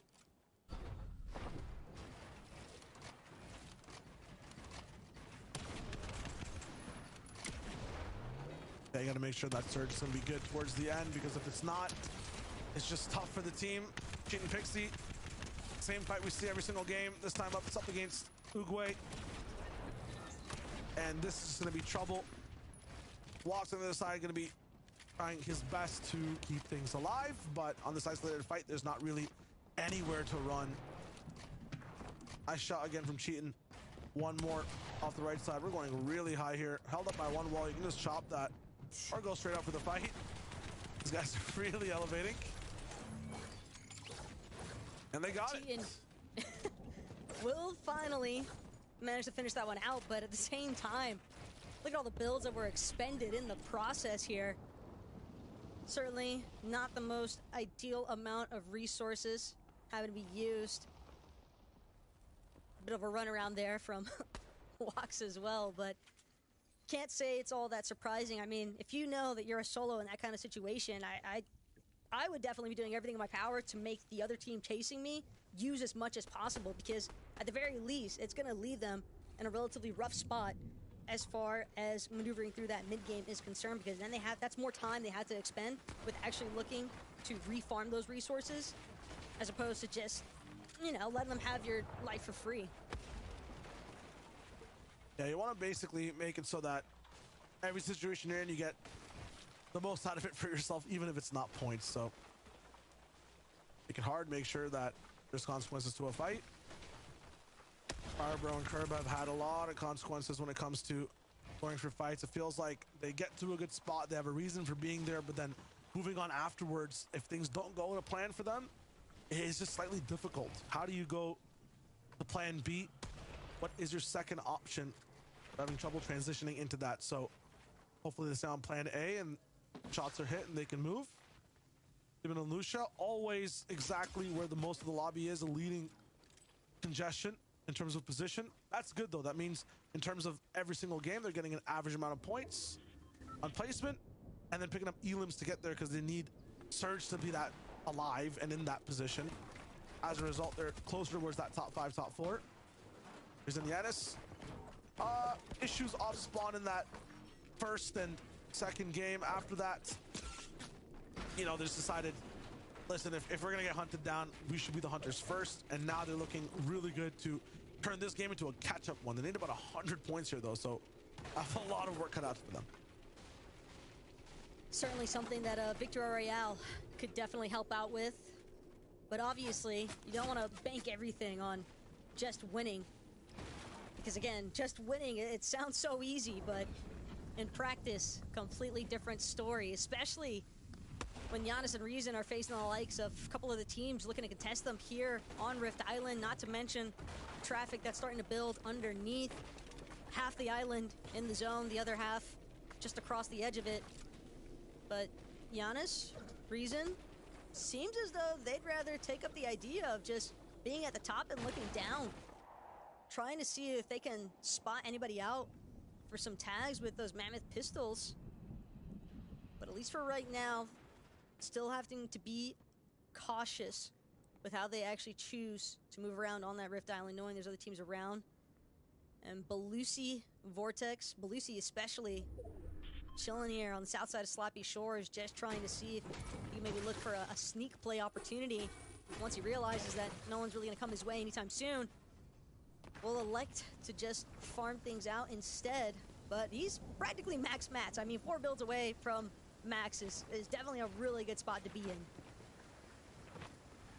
This is kind of the teetering point for Belusi and Vortex to see if they want to stay inside that top 9 or have this just be an impossible last chance major for them. This is where they need to kind of get closer towards top 10, maybe even break into it by having a good game, but it's going to be difficult. Once again, we are on the winter side of things. Getting into Curb and Firebro's story, they're kind of teetering in from that south side as well. Finally landing a shot from Corny.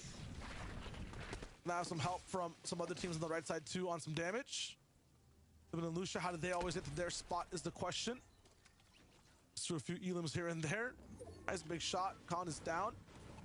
These guys can move as fast as they can towards the next portion of the zone. The issue now is just mats. I mean, they've used so much to get to this spot. It might just been, or it might have been a reboot situation. As you can see, the Great Pistol and Demon's inventory as well. So getting back up and having 2 players worth of full loot is going to be the challenge here for these guys to keep playing their game. Demon's got the right idea, though, in terms of just trying to farm out as much brick as possible here. Meanwhile, Curb Nice. looking to add another elimination to his duo's points. And a quick cleanup as well onto Skeevy. I mean, it's only a matter of time, given the fact that they've just gotten Corny moments earlier. And those are the kinds of closures on eliminations that really couldn't come in a more perfect instance, because now Firebro, Curb, they will have a chance to just kind of further extend and not have to be pressured, at least, from another duo while they're trying to make those rotations into zone.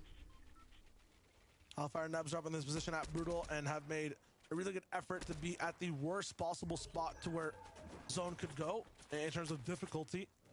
Their spot's really good now because they can give this up and actually have an easier time moving towards that south side. So everyone who played Insurance on this side is going to be very happy that zone's moving this way.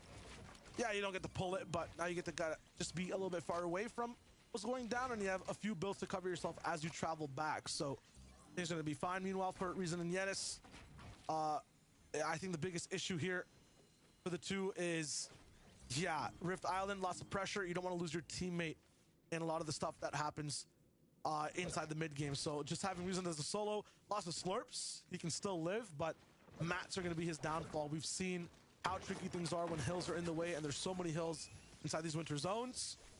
Reason's gotta, I don't know, find as many refreshes as possible, play box to box, even if he's running low on materials, or even if he's not running low on materials, he has to prioritize getting as many eliminations as he can and getting to those bodies.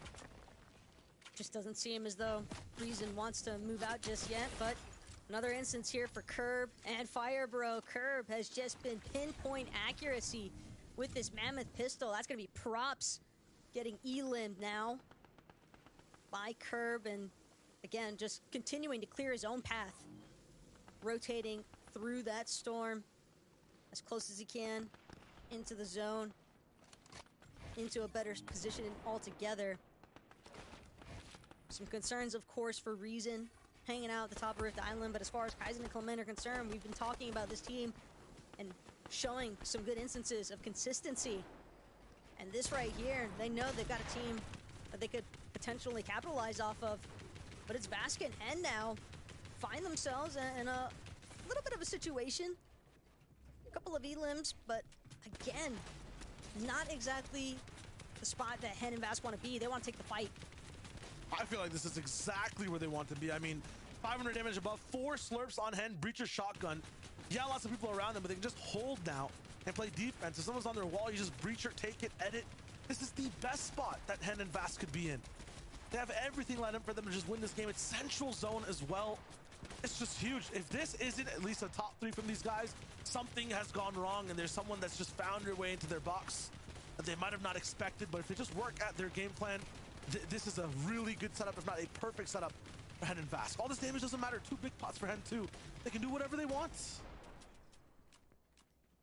Pink and Tiv, though, they're doing everything they can to hold on for as long as possible. Definitely not looking the best, though, as far as the health department is concerned. And as far as Hen and Bask, yeah, it's a nice spot to be in, but at the same time, never want to count your chicks before they hatch. Because we've seen just how quickly some of these teams will choose to aggress into somebody else's box, but Hallie and Nefrizi, they're just doing what they can to even get into a better spot in the first place. They know that there's some pressure coming out of refs there and Trip. And they're not the only team. It's Clement, it's Kaizen as well. Just looking to cut off all these teams that are trying to enter from the top side of the zone. Some good shots by Howley, but immediately going to be followed up with some damage taken into his shields as well. And now choosing to drop and rotate around the side of this hill. Some natural cover and protection. Has to expect their teams on his backside though. But it looks like it's height that Hallie and Nefrizi are after, or at least contesting a little bit of it. They're forced up because there's so many people in front of them. That's 5 boxes looking at Howley, and they get up and their mats barely even look like they've been super depleted. So I don't know how these guys are doing this. Bad situation after bad situation in the business. Reason, by the way, in that last minute reboot off on Janice. They're up to just playing that game together again. So much loot available up top too.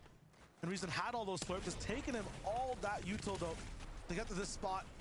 Nebs and Hellfire are going to be targets on this one, unfortunately. Pablo Wingo Bevy's also up.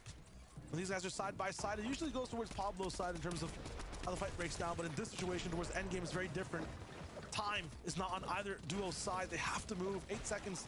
The zone starts to lock in, taking as much as they can, and now they look like a little bit of a half put together team. Matt's still an issue, but they've got minis, they've got some common heals to be able to keep moving throughout this endgame.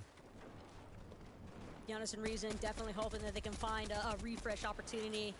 Wouldn't be surprised to see them continue to try and get aggressive here, as now Savage and Badil, they don't have any elims, but they've got a decent amount of loot. I mean, 2 slurp juices here for Mr. Savage. Certainly a good spot to be in, but Mr. Savage, it's all about the tarping now. He's currently just trying to build forward as much as possible, trying to make sure that they're one of the first teams into that zone. Seems like a successful endeavor so far. Hallie and Nefrizi, though, choosing to just continue running through the low ground and seeing all these builds in front of them. Definitely have to be wary of what might lie on the other side. I'm so amazed how this duo makes the worst possible situations on rotations look so flawless and easy. Now, the cost has come through. I talked about how he was kind of doing this in a way that actually reserves him a lot of mats, and he's got here all the way to the 9th zone, and they ran out of gas a little bit, based up towards other people who might be in the same spot, so he's picked a good spot to be in, but his crisis management is so good. Meanwhile, Janice, a slurp still remaining from what happened before, but Reason's been the cost to be into this position, so now it's just him in the solo. Him being in this position or Reason being in this position, which was better? A question that everyone could ask. Refsguard also has a solo, has to do as much as he can and just clutch up any points possible. No elimination confirmation on the backside, and now he's going to be running into Hen's line of sight and layers. He sees one edit open. Big shots to the back too. Again, more. We know Hen has so much to work with, so they'll be going late with slurps popped. Janice is there too with him though. Hen almost stopped this track. They can just wait here after a moment and then move after the fact. I'm so very scared for a duo that has so much rocking for them going down this early just because they chose to move in a late way. Hen targeted once more. Janice are popping. He can actually match Hen. Bar for bar, rack for rack, shot for shot, and he finds him and takes him down. So much in the inventory to work with. Middle zone, and Hen falls. But that's exactly what Giannis needed. Just a slightly longer lifeline build. Still not exactly where he wants him, but 30 is better than nothing as far as moving forward is concerned. Vast now could find himself in a precarious position. He's got teams on either side of him. Granted, one of them is a solo in Giannis, but Vasca solo as well. He's got the breacher shotgun, but breaking into some of these builds might not be the position that he wants to find himself in. Gets an opportunity and makes the most of it. That's going to be Fire Bro eliminated in the process. Last thing you'd expect is Vaz being the goblin under your staircase. This guy's playing a completely different game in esport, holding pixel angles in spaces that you can't even see, basically shooting through walls. If you know, you know. Vask, though, has to move around. No special abilities to really break through any of these walls. He just has to make sure that he can get anything that comes for him. Last tick inside the zone, misses a shot into Pablo Wingu, forced towards a hill that he can barely even move out of. That breacher going through every build but can't stop. the next player in front of him fast. Will actually not even go down to that player. It's just the zone. But now this is Kaizen, this is Clement. They continue to try and make the most out of this low ground, but the ticks from the storms, the ticks from the players' shots as well, just too much to handle. Pablo, Bevies looking to be in the best position, the best opportunity they've had. 4 games so far today. And this is what it's all about, though, for Vidil, for Mr. Savage. It's high ground and an opportunity to connect as well with their builds. They have to ride up now and just make sure they don't expend too much, as that final fight will have a lot of materials favoring Pablo Wingu and Bevies. So many bodies dropped down below. At the same time, they will have to cover themselves momentarily. They're actually working up these builds. I'm not sure if Vidil and Savage can hear that, though. Nice to see them on height overall. Just hold this, but it's cost them so much in terms of mats. Syrup on Savage's body. And these guys down below are weak, so he's going to clinch it. 2 shots from both players. Synergy online. They share 1 brain, and they win that game. Savage, Vidil on top. Just a beautiful positional play there from Vidil and Savage.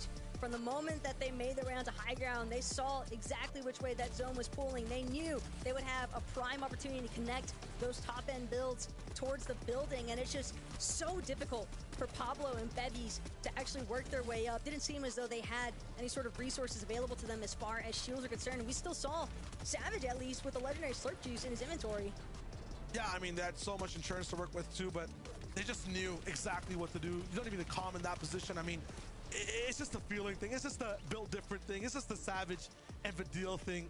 Shout out to them for that win. I know so many people want to see this duo specifically make it all the way to Denmark for Globals. Hopefully they can after that game, that type of control, and how good Surge has been today, bar earlier in this game specifically. I think they're looking good, Taco. It really seems as though they've started to find their optimal stride here today. And that Victory Royale certainly going to be a massive one for them as far as keeping them elevated in that leaderboard position. But we've talked enough here, I think, for Game number 4, Shio. I want to hear what the analysts have to say about everything that broke down in Game 4. Thank you very much, guys. If at first you don't succeed, dust yourself off and try again. And that is exactly what Vidil and Savage are doing right here, right now. Because, listen, it hasn't been the season they planned for, but step by step, they are looking here at the Last Chance Major, Takata, to secure their spot in Copenhagen. Oh, yeah, it's what I'd love to see, you know. They were making it to the late game, but they just needed that big match, and they made it happen. You also asked us, you asked both me and Levin, you know, what we wanted to see in the next match, and it was a Pablo Bevies strong match. Actually getting second place at the final moments there. Mr. Savage and Vidil took them out, so strong performance from both of these duos. I love to see it. Yeah, of course, right? You know, we'll get to Pablo and Bevies, but Mr. Savage and Vidil, look, I know we're not supposed to be biased on here, right? You know, we're supposed to be neutral. But I'll be real. I want to see these guys do well, and so I am very, very happy. I've been rooting for my boys. I think the big thing in that game, right, so when Mini came in, he was talking about how the early damage ain't there, how they're going to get their surge, right? It's a new spot for them. They've not had much time to practice. So to see them go on from having those earlier game struggles, and then go and win the game, that to me is a sign of a team that is much more locked in, much more switched on today. And that's what I want, not just today, but going into Globals, fingers crossed they make it. Yep, they are absolutely dialed in. Let's see the standings right now. And like you just said there, Levin, by the way, shout out to Mid-Game Mini, just killing it as always.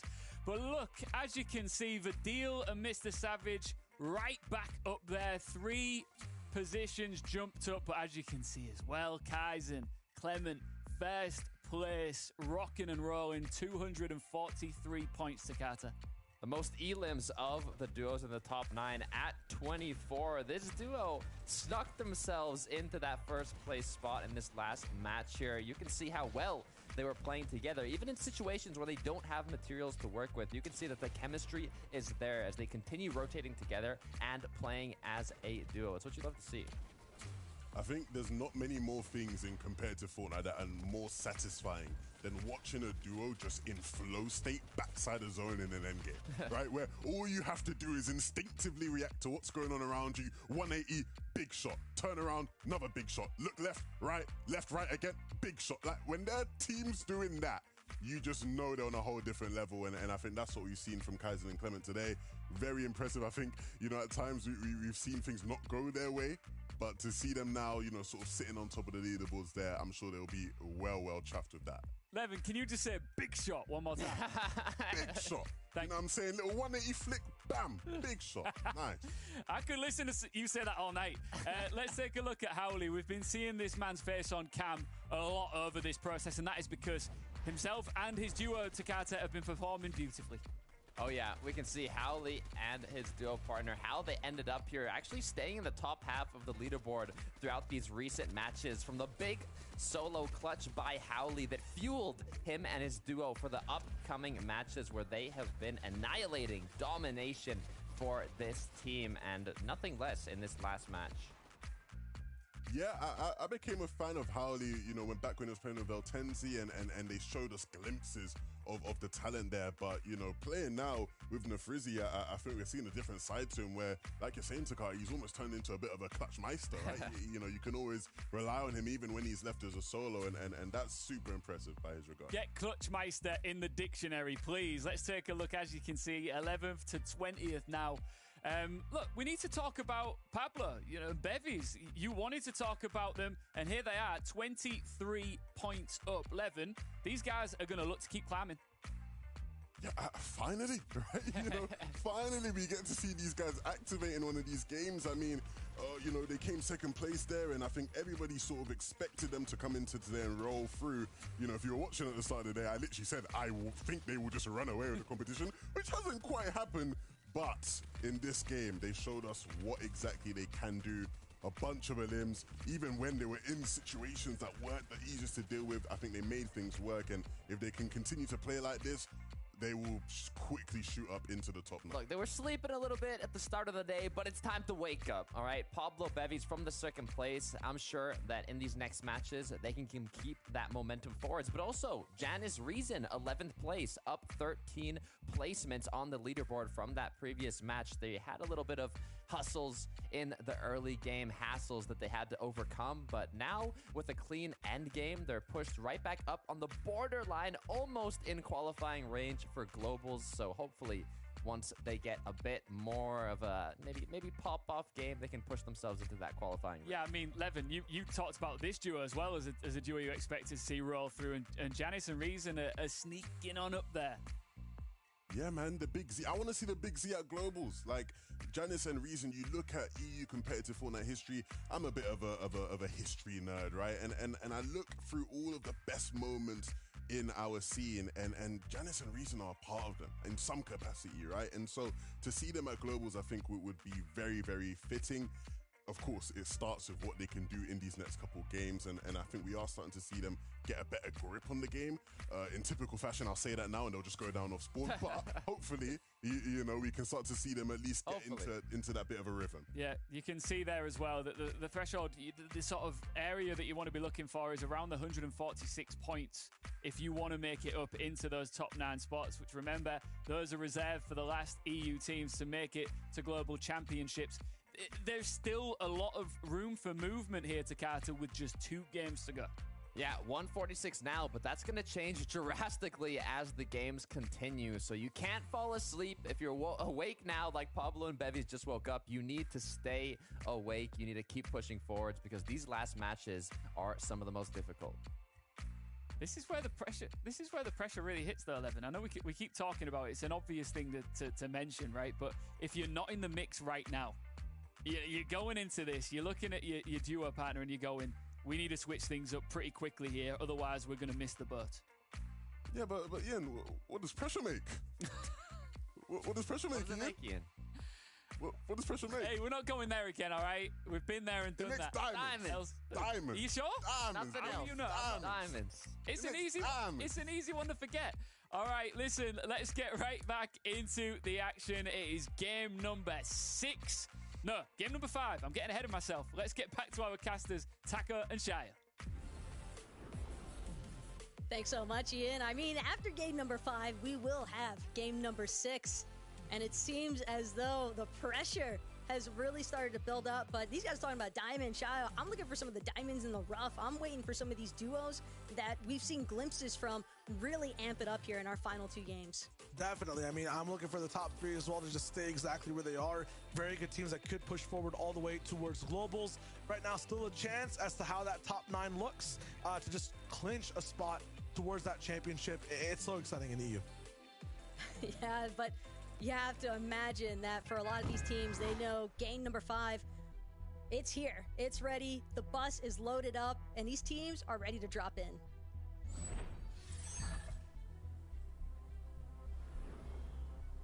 Let's jump straight into it then.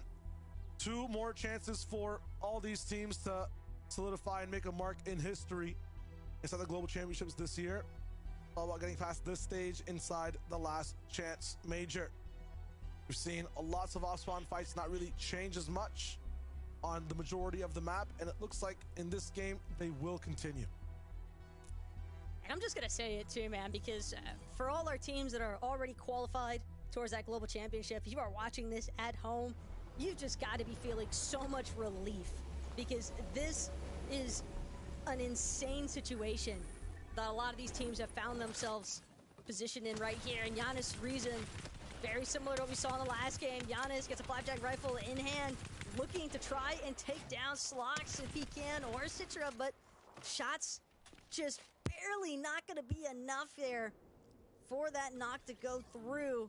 Slox and Citra will just manage to land, but still, they know it's only a matter of time before Giannis and Reason actually look to collapse them.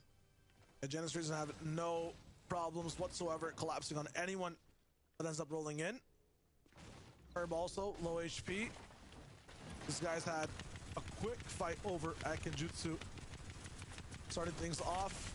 Scoop inside, just trying to live his own merry life, but not today. Curb trading a little bit of damage for both those Elands to come through for the boys. Past that, Evi's Papa Wingu, a little bit of trouble inside Spire Dice.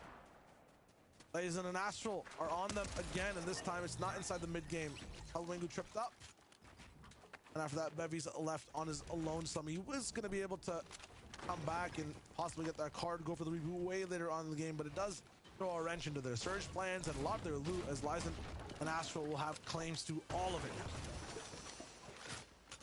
That just looks like the last thing that Pablo and Bevies were expecting, but Bevies, he will wind up falling as well to the likes of Moneymaker and Giannis here. All the meanwhile, north side of the map, it's going to be a quick elimination finish onto Citra. So Giannis and Reason, seems as though that mentality to just take the initiative, to just choke out that other team that's been challenging them on that north side of the map for the loot. Can it bode well for them like it did in the last game? Only time will tell, but for right now, definitely a strong start so far for that team. Looking good to keep climbing. Meanwhile, the peak looks like Kaizen and Clement, looks like the POV we're watching right now over at Brutal Bastion. And it's looking good. I mean, they have a little bit of a sizable separation from first place. 14-ish points, looking good. And then when it comes to that second place team, Savage and Vidil want to catch up as fast as possible. Elims will be the difference maker. Staying alive will be the difference maker as well. I just want to see what this team now looks like after a good performance in stakes within the lobby that matter as to where you go next. Not like it's a round 2. It's not like we're just working towards the finals. This is for a chance to get all the way to globals, and they're in that driver's seat to qualify, so we'll see what they can do. Meanwhile, Brad is playing here with Riz. Once again, we've seen this fight happen so much. As Perchawa on the back end of it this time, and he's going to be just absolutely ripped apart. After that, there's not much you can do, especially if your teammate's so far away on a split. Perchawa, though, nearly getting the better end of Rad if he wasn't careful there.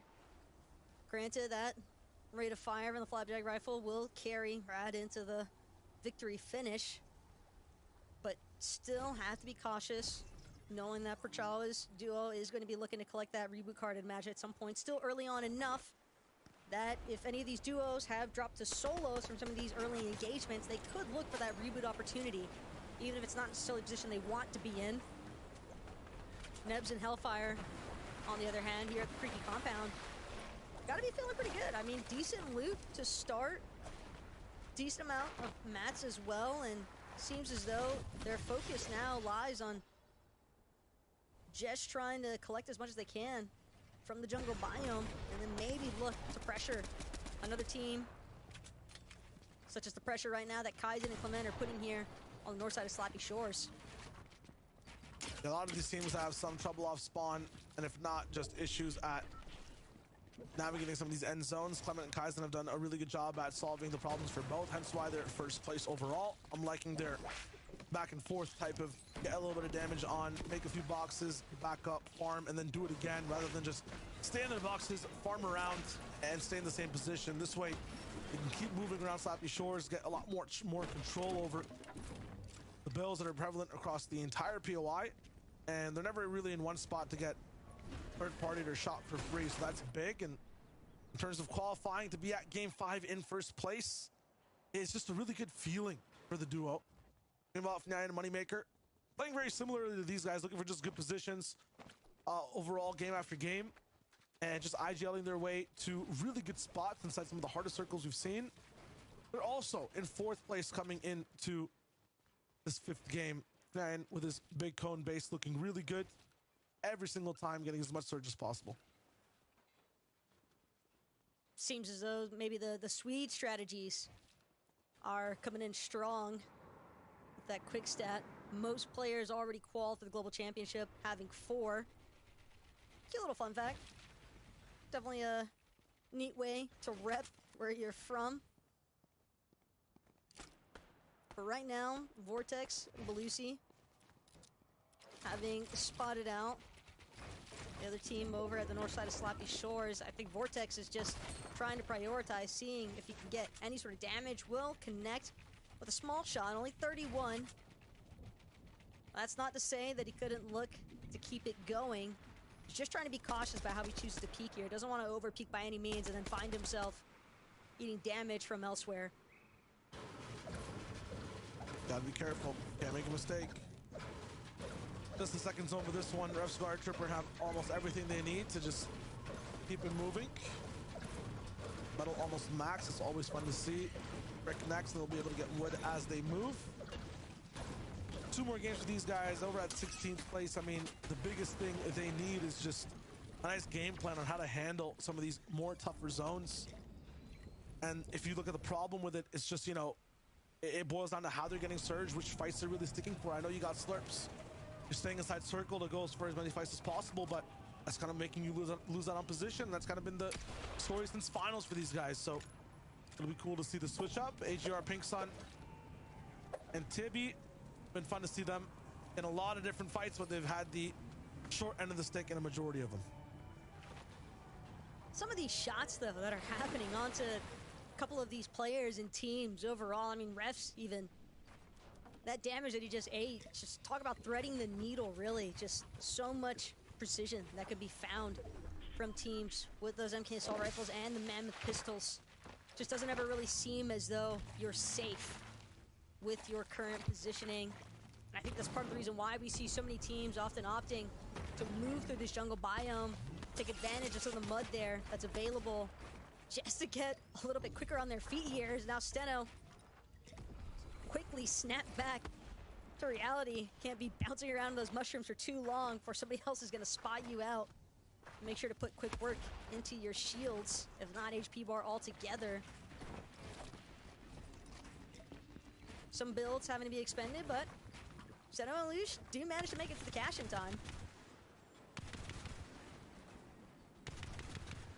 Important to see who controls that. Both these teams need it. We know that Rescue and Tripping can fight for it. This is actually a fight they definitely want, because a lot of the surge tags and damage comes from situations like these.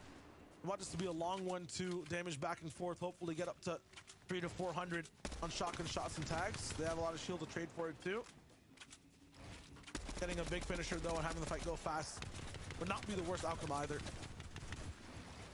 Any options for the duo? Steno Luce a little bit more so on defense, on just trying to make sure they have a spot here and are living. Their firepower not as fury or flamey. They don't have as big of a punch. So they got to be careful as to when they edit and what they do here. Glad you mentioned though just how quick these teams need to be, as Trip and Refs will get the initial better end of that cash opening. Doesn't seem as though Steno and Lucia actually have much opportunity to try and intercept things for the time being. And again, with another team so close in the distance here, Trip and Refs, they know They just want to keep it moving. And the same mentality, it appears, for Sentinel and Leaders. They lost out on that cash opportunity, so instead they're going to just prioritize trying to get a little bit of a separation factor going, because you don't want to find yourself pinched in that third-party situation. Yeah, this is tough for Trippin and Ref Squad, though, in general. I mean, they didn't get much damage out of that fight, and past that, yeah, you got the slurps, but how do you make it towards the next part of your game? For Shriff and Cry here, too, I mean, the biggest issue is just this game having so much pressure for them compared to everyone else. If you want top 9 and you're in this position like Trip is, like these players on screen are as well, you're in that 14th to, 15th place overall. This game is the difference maker. It's as important as a game 6 on terms of catch-up. So even for Reason and Janice, have to make sure this goes well. We're watching a bunch of the teams that are just right on the bubble, and they're used to going for like top 10. They have to even strive further than that. I know 9th might not be the biggest jump up from 10, but in terms of points, it could be somewhere close to 50 or 40 in terms of how things are different from tournament to tournament in between those two teams. So I mean, Reason and Janice have everything in their belt to be able to do this. 4 slurps on Reason. This has to have something for himself as well. We've seen how tricky things can be, though, if teams get complacent and move a little bit late with these slurps. There's so many people who are starting to just ride the zone with slurps active. You got to be careful. We're not going to have the slurp advantage here at all, but they still have position as they're moving in from Brutal Bastion, able to keep things rolling. Yeah, and I'm glad that you brought up that point gap disparity there, Shio, because, I mean, you're talking about how big the difference might actually be, and currently in 9th place there for Combeck and PKR. They're sitting at 146, and then you look at the likes of Giannis and Reason, currently in 11th. I mean, they're at 128 points, right? So close, but still so much work to do. It's a lot. Now Rift Island's in the way. This is where some duos ultimately just end. It's gone, and for some people who are kind of in that 15th place spot, this might just be it. Tries going for it. Wants to control this. The 15 points could have made such a big difference, but not going to be the case this time. Zangi's on it first. Can't really challenge it either. They're going to be able to control and stay up here for a bit, but this might just be the big trap. We've seen so many duos stay here. They don't have the slurps. They can't really move because they'll get beamed. And then as a result, their entire run of that game is over. And this game is basically the whole tournament for a bunch of the teams that are on this island. Yes, Zangi 27th needs a big come up in this one. People like Hellfire Nebs, I would be very careful being here, because if you make a mistake here and you mess up this game 5, that might just be the top 9 gone. Yeah, it looks like Hellfire heard you, because that is an immediate disengage from Rift Island. The moment that he hears that capture point go off, doesn't want to expend any further time in that position. Granted, Rift Island always going to draw some attention from the rest of the lobby here, as Hellfire utilizing some of the slurp plants available to get his shield back up, but not out of the danger area just yet. Still needs to be careful about how he actually chooses to maneuver underneath that Rift Island, knowing that there's teams on top there. So still some pressure that could definitely be applied from the top of Rift Island. But we're talking about Giannis, we're talking about Reason, how these two have essentially been Titans inside of the lobby, but still a decent amount of work cut out for them. But that's what we got Minimighty for, to let us know exactly what they need to do. Thank you, Taco. Now, for Janice and Reason, it hasn't been their best day when it comes to off-spawn battles, but right now, sat in 11th place, they have managed to win it out off-spawn. Of course, getting those extra points with those early eliminations. For this team, they can actually qualify from this game. With our point prediction being 188 points for 9th place, they need around a top 2 without any more eliminations to guarantee themselves into that points threshold. So I saw Janice on socials earlier on. He was saying, we're going to go for Island every single game. Right now, it doesn't seem like they've gone for it, so it looks as though that's the reason why. They're trying to play things out a little bit more carefully, a little bit more calmly, because they are inside of that qual range. They don't need to go for those extra points from the island. They do have an extra game, of course, as well from the next one, so hopefully for them, they'll be able to keep up that going, because they're looking good right now. All they need is that top 2. A few eliminations might push that down as well, so for this team, they're looking good, they're looking strong. Hopefully for them, they'll qualify. Now, the island's really good for a big comeback and making a difference there. But consistency is the biggest difference maker in some of these teams who are inside the top 12 and top 11. So, Dennis Reason adjusting their game plan, rightfully so, as to where they are. It's huge. And Frizzly and Howley, for them too, being consistent is going to be a really, really good thing right now. No one really beaming them out from from that top island. They have Slurp, so they have the win condition, or I guess the ticket to be able to stay here. I feel like everyone that ends up basing up here has like 4 to 6 Slurps amongst the duo, and they just stay, look for those tags, wait for the best moments to keep moving around here right now. Nebs and Hellfire ultimately do end up on top of this island. 3rd versus 14th. And they're not going to be really pushing forward. No, Frizzy is pushing forward for this fight. They want Nebs right now. Frizzy, though, chopped back. Nebs with a big shot. And they know they got that too. Will they regress is the question. The reason these guys needed that fight, though, is just they're staying above a damage a little bit. That might just dwindle down. If it's a free chance to go for a few shots, you may as well take them. Would expect that number to keep going down if the Frizzy and Halle aren't able to keep applying some of that pressure that we've seen them find in the past. Funny though how Nebs and Hellfire eventually found their way back up to the top of Rift Island. Seems as though they still had some matters to settle as far as Rift Island is concerned. But Vidil and Mr. Savage, a team that just worked their way up to that 2nd place position on the leaderboard, and they're trying to keep their finals appearances going strong here. You can see that they have the most of any duo competing as far as combined FNCS Grand Final appearances is concerned. And if they get their ticket to Copenhagen punched here for the Global Championship later on this year, Shiloh, they can definitely keep that going. It'll be so much fun for the fans to see some of their favorite players into Globals, having a good time. And it'll be really good for people who are just very avid at watching Savage and Vidil's journey, see them improve this much over the span of the Major and the Last Chance Major as well. On their game plan for this meta. This one looking good this game. This one though, ball is going down and Alscod is not following. That means this game, okay, Alscod did follow rightfully right afterwards. If those guys are falling into fights, this is going to be a very tricky one. Everyone's busting out all the stops to win these box fights over and over. Cafe Melody up together, suffering from Surge. Lucia does his best to stay ahead, but it's cost the duo the life of Demon. Unfortunate. You can hear these shields crack over and over again, so it's just about getting in, pouncing, and getting that damage once. And if these guys tick out, Lucia will get both elimination credits. That'll be huge. He needs that damage too. He was triple digits above. He was about 100 above. As these guys land shots down below, his surge threshold goes down too. So they're neck and neck to see who gets to live. Lucia needs to land shots sooner and it might be up against the team that's battling him directly spot for surge. But this is still a tough position here for Lucia because sitting at 5th currently, you find yourself in a solo position. You're right on the cusp of falling underneath that surge damage threshold as well. But as a solo, even if it's another team that you can hear their shields being cracked from that surge damage, now Lucia gonna be a victim as well to that surge damage, having fallen to 140 below and growing. But for Lucia, I almost don't blame him for wanting to be so patient, so tactical in his approach for that duo directly in front of him. He knows he's got company close by, but again, if he winds up getting Elim now, that 5th place position might turn into 6th, 7th, 8th, 9th, possibly 10th even, depending on how some of these other teams fare. Lots of free damage, but no time! Going for these shots, the greed of not popping the slurp. We thought he was free, but if you can shoot people in the storm, you can also be shot. A lesson that I think Lucia will never forget. Not saying that could be the difference maker in them being inside the top 8 or 9, but so many points and so much more chances of survival like we were talking about, Taco, from his position. That's just tough. Probably one good fortune, though, for Lucia and Demon is the fact that the 4th place team, Moneymaker and F9, have also found themselves being elimed out of this current lobby. So that's 2 teams already in our top 5, no longer looking to build upon their leads.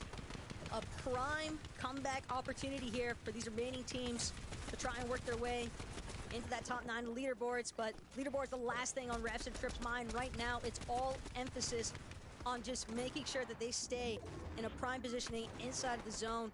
They know that there is so much congestion building out to the side of them, building out directly in front of them.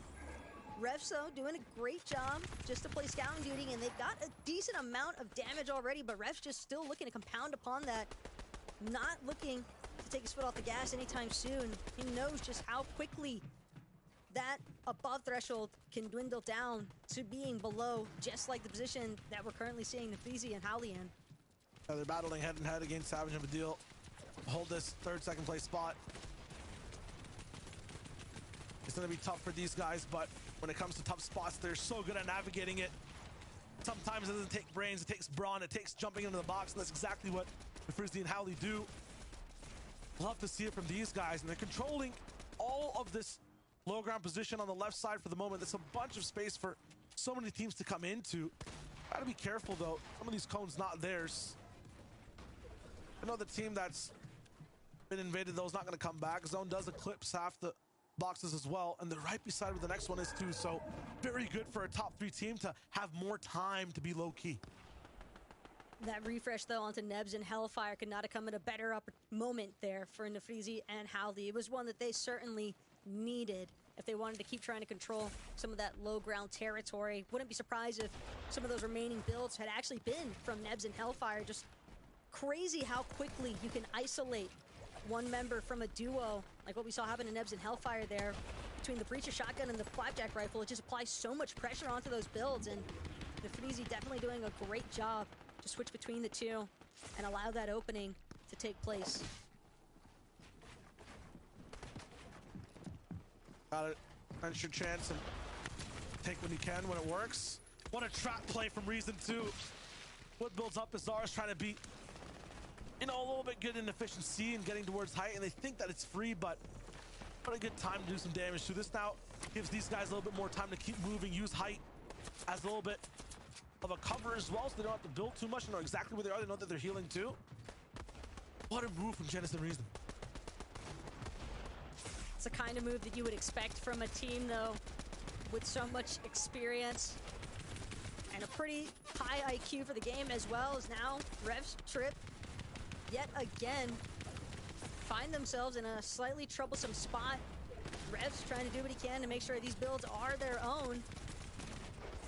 Some nice tarping now through those mid-low ground layers. A decent amount of builds to work with as well. It's really just going to be about connecting a good shot here for Revs and Trip. I'm certain that they are looking for a prime refresh opportunity. If they can create one, definitely would put them in an ideal spot to can just continue trying to control that mid-low ground area. Just got to keep living to know that the fight can come to them. Unfortunately for Deal, this is one of the worst times to be able to just get shot down. This is where people might be looking for a little bit of a height take, might be looking to just get an angle on you. You can't see. Savage putting a few more cones down and expanding, looking for a few more shots. Deal's now finally online. Can't really be shot by a Mammoth again. He will be going down. It was straight to the head, but he finds a few shots to people running in from the backside. That's running like it's his head blown off. Howley lost the Frizzy. Still working with it though. 8 builds, choose to stay on the left side. You can't drop down, but it's so tricky being up here. Waiting for the best shots, and it's on to Reason. We know he's got some heals. We know that Howley can't even capitalize on that and really push the box. He is able to use all that space though to get to the front. Huge for Howley to keep it alive. Big shot for Kaizen to be able to keep thriving too from this spot. First place just gets longer. Time it though, low HP, still able to live. Lots of builds for Kaizen. Can he find his teammate is the question. Big shots on one side. Nope, he's playing as a solo, but he's making it look so easy. It makes it look like he has 4 different teammates, blocked off so many different players. That's someone else in your box. Your teammate's gone, and now Kaizen's down. That's just unfortunate. He was doing so well. There is just so much movement happening right now. The confusion that's definitely starting to build up is all these solos, all these duos trying to do what they can, work their way through. A nice moment of timing there from Trip. He's going to find Pen in the process, but unfortunately gets a return elimination onto himself. And now it's going to be Savage. But Deal, we just saw these guys trying to control height, and all of a sudden it's Savage no longer with the height, instead being forced to drop all the way down. With the way that the zone just continues to pool, though, might not be the worst position here for Savage, but he needs this elimination. He needs to find any sort of a refresh for his builds. Doesn't want to have to drop into the water, but will be forced to for the time being. If he wants to hunt this one down, will get the better end of it, but no, not enough sauce left for Savage as he gets Elim for closing out on his last one. More though, as Vexy and the Buell have taken height and are raining shots, making it so hard for people on this layer to even have protection. This is just right against a mountain. Ultimate low ground still getting completely pelleted by what appears to be hail, but we know it's lead coming from the skies. Pixie and Sheehan on the same side too are able to actually get by all the pressure. Pixie inside a bush. Chilling for now. Lucia down. Everyone's just being absolutely cycled out by this low ground and high ground pinch. Stano by himself. The difference maker here. He can land a big shot and change the course of fate for this low ground team. Breacher down though, no ceiling available for Debule and Vexy. Sky's the limit. And for Debule and Vexy, they are just raining terror now onto these ultimate low ground layers here. Cheatin' and Pixie doing what they can to try and fight back. But the builds are running so low for both of these teams. Mantled up. Cheating with the mantle, but he can't close out. No, he does get the knock, but it's a 1v1 situation now, unfortunately, for Pixie. He's got to try and close it out without his duo. Gonna be a 1v1 here. Has the slaps, can't keep moving. It's the Debule who has the zone though, and he gets some HP2 from the Siphon. Now, finally, a few more mats down, 2 left for Pixie. One more shot and he can still cover. Drops it and it's good. Pixie looks like he might have lost it, but he holds on with control. That steering wheel looking to go straight towards the top 9. A huge win for the team. At the very last minute, it looked as though the way that zone was pulling, working in Pixie's favor, just barely managing to get to that front side of it. But the mantle run up there as well was a pretty crazy play to witness out of Cheatin'. It looked like he just wanted to take matters into his own hands entirely, but a nice closeout finish there for Pixie. Knew that the 1v1, and can't help but think those slash splashes at the last minute definitely played a part there for helping him get ahead. No, absolutely. I mean, being able to just know exactly what your duo has, being able to be that adaptable on the fly is huge.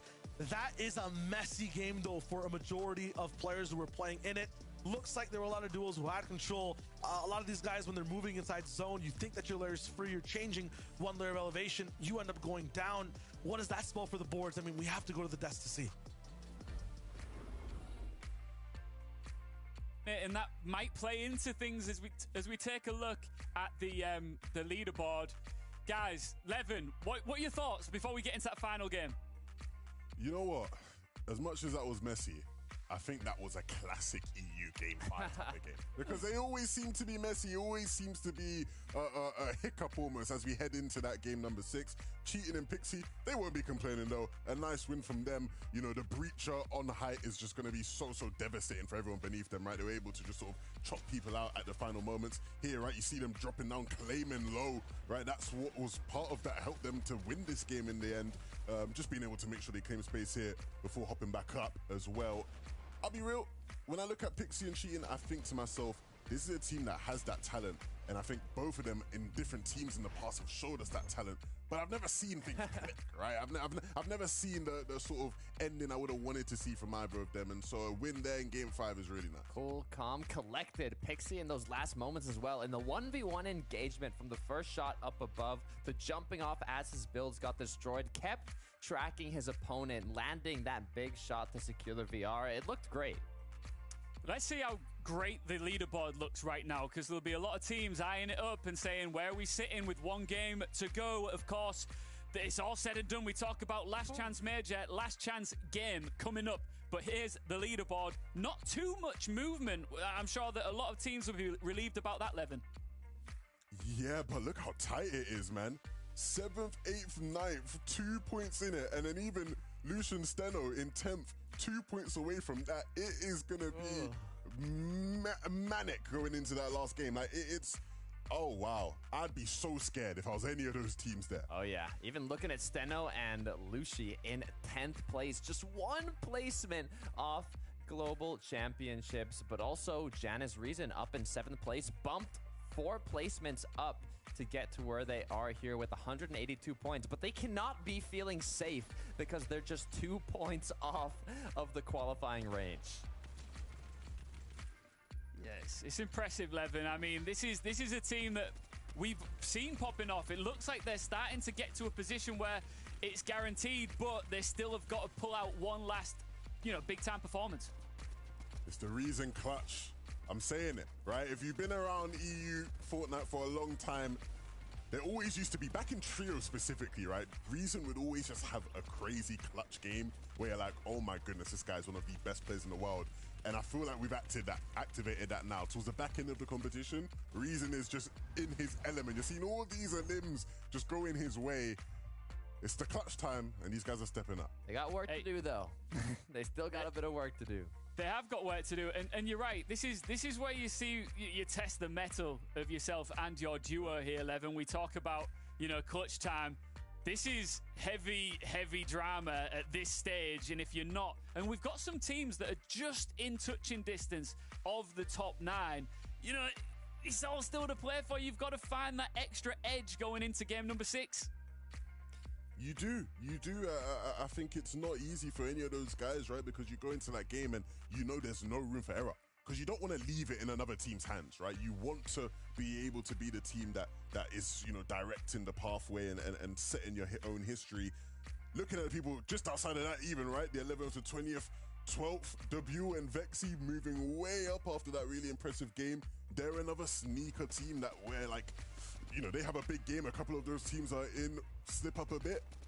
They very much have a chance. Look, it's really so close right now, not just in the top 9, but like you said, on the second half of that leaderboard, 10th all the way to 15th, 16th, they are not far at all to being in qualifying range. One more game like the game Debut and Vexy had here from any of those duos is going to be enough to qualify them for the Global Championships. So going into the last match, not only in the last qualifier, the last opportunity for Global Championships, but the last match in the last qualifier, that these players have to give it their all. Oh, man, let's take a look now at 10th place, Steno and Lucy. This is phenomenal as well because you've got that 5-point jump and everybody above them looking right down at them, Levin. Yeah, I think when you look at Steno and Lucia, they're definitely the kind of team where most people predicting their top 9s coming into today probably would have had them in there somewhere, right? Because they are a team with pedigree, they are a team with history in EU competitive Fortnite, and they're a team that has shown that, at LAN's in-person events, they can be successful. And so, definitely kind of team I'd want to see make it to Globals, but again, need another game just like this one. They've been on the outside all day, it's really felt like, but again, that late push to try and surge their way in, they're not many points out, only a couple points in it. They need to have another one of these kind of games. I know you're like a football fan, right, as well, Evan, and I want to talk about the comparisons between like relegation, but you've got teams right under there beneath you, so it's like both sides of the barrel. It's a strange juxtaposition of being at the bottom of that top 9. Let's take a look at Refsguard as well, Evan. Yeah, look, and on the point of relegation, it's a brilliant point you make, Ian. When you are in a relegation battle, the motto, the thing that is always said is, you just have to get the points on the board. You can't worry about what anybody else is doing. It's not in your control. You can't do anything about it, right? If you are Lusher, you can't worry about what Janice is doing. It doesn't affect you. Get the points on the board. The same applies for Trip and Refs. They just have to get them points on the board. They are a team more than good enough of making it to Global Championships, right? These guys have pedigree, they have experience, and I feel like this game that we saw from them just now, it's almost a repeat of a lot of the games we've seen. If I told you this was a clip of Trippin from game 2, you'd believe me. You would. It looks the exact same as some of the things we were seeing earlier, right? So I want to see them now get past that point, right, where we're seeing them scuffed in the back of the zone. They have to push past, get the points on the board. This is crazy. Listen, one game could potentially separate you from a shot at winning the Global Championship. It all comes down to this. Game number 6 of the Last Chance Major. One last roll of the dice. Casters, Shayo Taka, lead us through it. Appreciate you so much, Ian, and our wonderful analyst, of course. But Shayo, this is quite the predicament. I mean, if you are not in that top 3 currently on the leaderboards, there is only one game left to work with, and so many teams so close to overtaking. Yeah, I mean, it's anyone's game at this point, and everyone who's kind of next to each other in the boards are next to each other in game as well, making the same type of fumbles here and there inside the zone. So this is where it's your time to clutch that ball, make it all the way across the line, and qualify for Globals. And look, it doesn't necessarily have to be perfect, but I know for a lot of these teams, that's what they're striving for. But we've got the battle bus ready to go. Game number 6. It's time for the last match.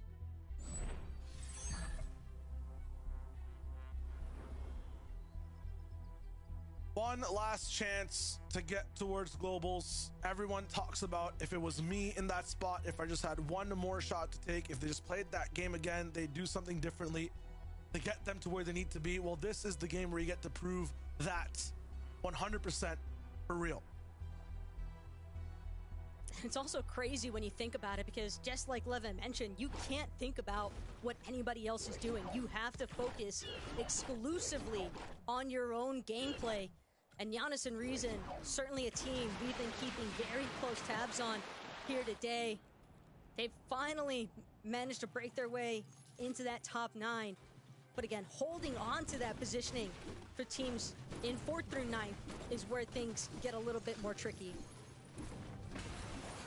Those definitely. You want to hold on, and you also have some teams that want to get all the way up and surpass that 9th place spot.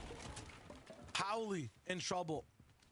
Top 3 should hold for now from what I'm looking at. So they should be good, but they can hold on to play a little bit longer in this game if Howley's online like that. That's just crazy. Not the first time today. Might not be the last either, though. We see Howley with a nice pop-off play here. Certainly feeling pretty good about that one based off the reaction of the player cam, and can't blame him because, again, when you're already in that top 3 position and you're just doing everything in your power to make sure you maintain it, it's always nice when you take fate into your own hands. And for F9, Moneymaker, they're dealing with the likes of Pumps. 1 knock already, but they still have to close it out. F9, Moneymaker,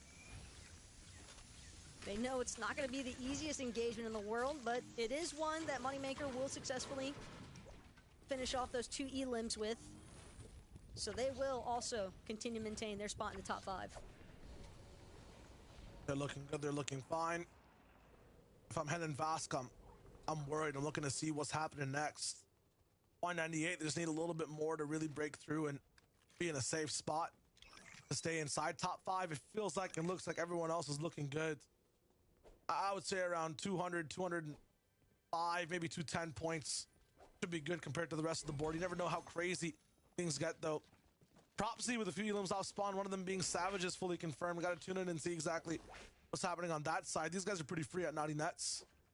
There's a bunch of other players, too, that are really looking at getting their spot up towards that top 9. Yep, go Paco, 11th place overall. But they're consistently struggling to stay in 10th and 11th. They have to make this an insane type of game that they haven't really played today at all to get towards that super top side, to get towards, you know, maybe a top 5, top 3 finish to get them inside that top 9. We'll elaborate more on that in a second, because for right now, Refs, Trip, they're just trying to keep their hopes alive. In the current early engagement here up against Astral, Analyzing, they've got to be careful. Refs and Trip don't want to find themselves getting elim this early on. Remember, they're currently in 15th place. They need a pretty big performance here if they want to escalate themselves into that top 9 of the leaderboards.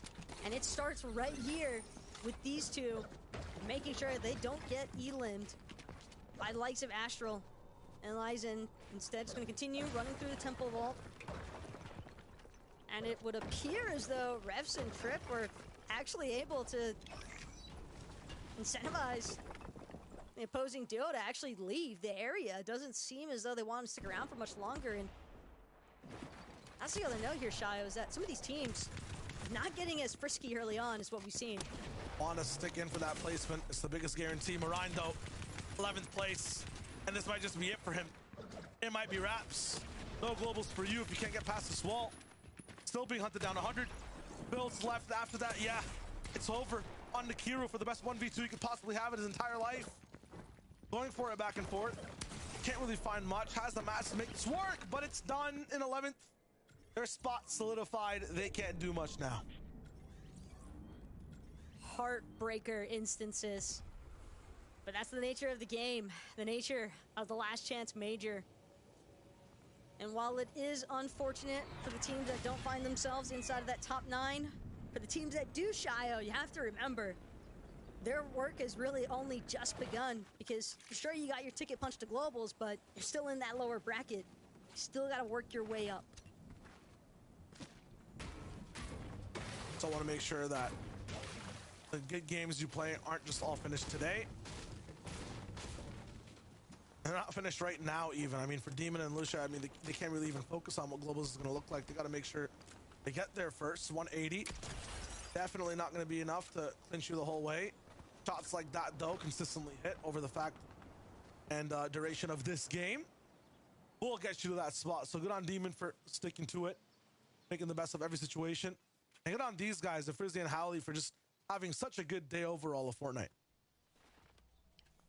Yeah, I mean, these guys are basically confirmed already being in that third place spot, just so many points up above the rest of that leaderboard in that top 3 position.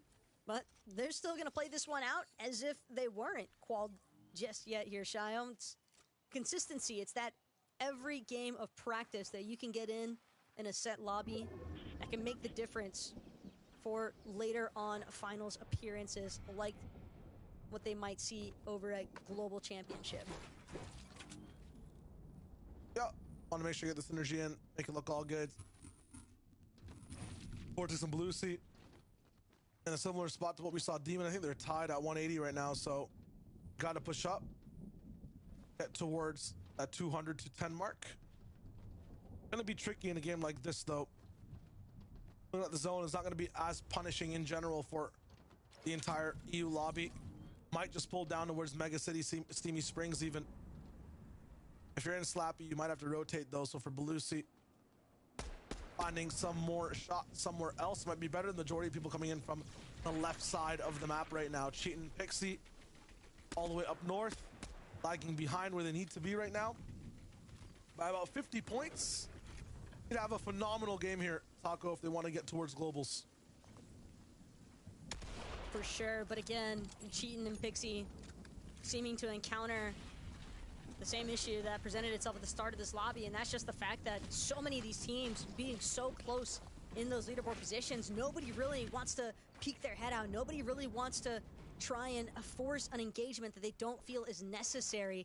So it's going to be all the more difficult to try and actually acquire some of that surge damage to stay above the threshold that we've seen plaguing so many teams and solos in the mid to late game. Yeah, you got to be very, very careful. Nuscard R. Eisen not going to be in this game for now, but over at first place, Clement should be good to rock on. Very good day from them overall. Tripping over to his cash. Looks fine, looks good. Just got to wait for it now. Him and refs, it's all just about making the right plays over and over again, all the way towards the very end, and not wasting too many resources and too much time in every single fight. They say hindsight's always 20/20 for a reason, but for teams like refs and Trip, you don't want to find yourself in that position where you have to wonder, could I have played that better, or I know I could have done that better. Trying to present their best at every given opportunity, and that cash certainly a step in the right direction. Being right on the edge of zone as well should make it relatively easy for them to try and prioritize positioning if they're able to find damage that they need to, but they are a duo that we've seen not really struggling as much. Vexy, on the other hand, all the struggle in the world right now is a solo, trying to keep the dream alive right now for himself and Dabule, but getting the shields back up is only the start of a pretty big uphill battle when you've got teams trying to apply pressure from two separate directions. Still got to be able to thread the needle here and make the right call. Just a little bit to go for Lasky and Hen. The deal's still popping off on the other side of the map, and that's huge for these guys to be able to just maintain that lead. Heavy's also taking down Della. We'll try to keep rolling in from this side of the map. So many different happenings inside this game so far. You just love to see it. I know, with the biggest health bar in the world too. Here's Curb. 195 with Fire Bro. There's too many teams that are tied up in these spots. This is crazy, Taco. Can't help but notice as well that for Curb and Fire Bro, while they're right next to each other for the time being, Breacher Shotgun now going to be utilized from that hollow chest. Curb certainly going to enjoy having that one for later on, but it's teams splitting a lot of their focus. They're accomplishing a little bit of height with their sky bases, but they're trying to look in separate directions just for any sort of semblance of damage that they can look to apply elsewhere on the lobby, possibly even controlling how people are moving.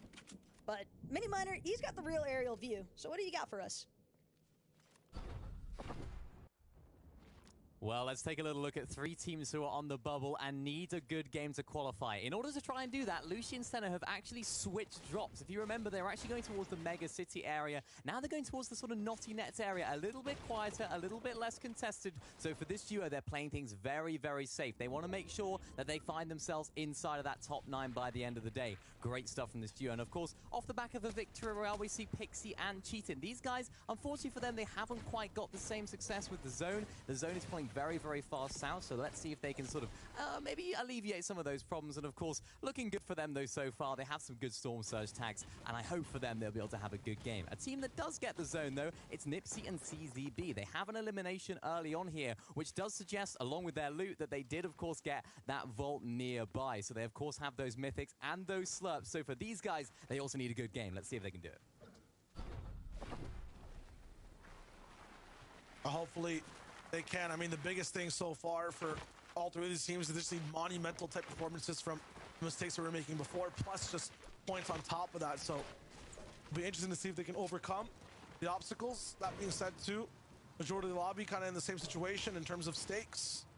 At least the people that are sticking in here, a lot of these fights are some of the teams that are on the lower side of things, maybe in the 20th, the 30th place slots.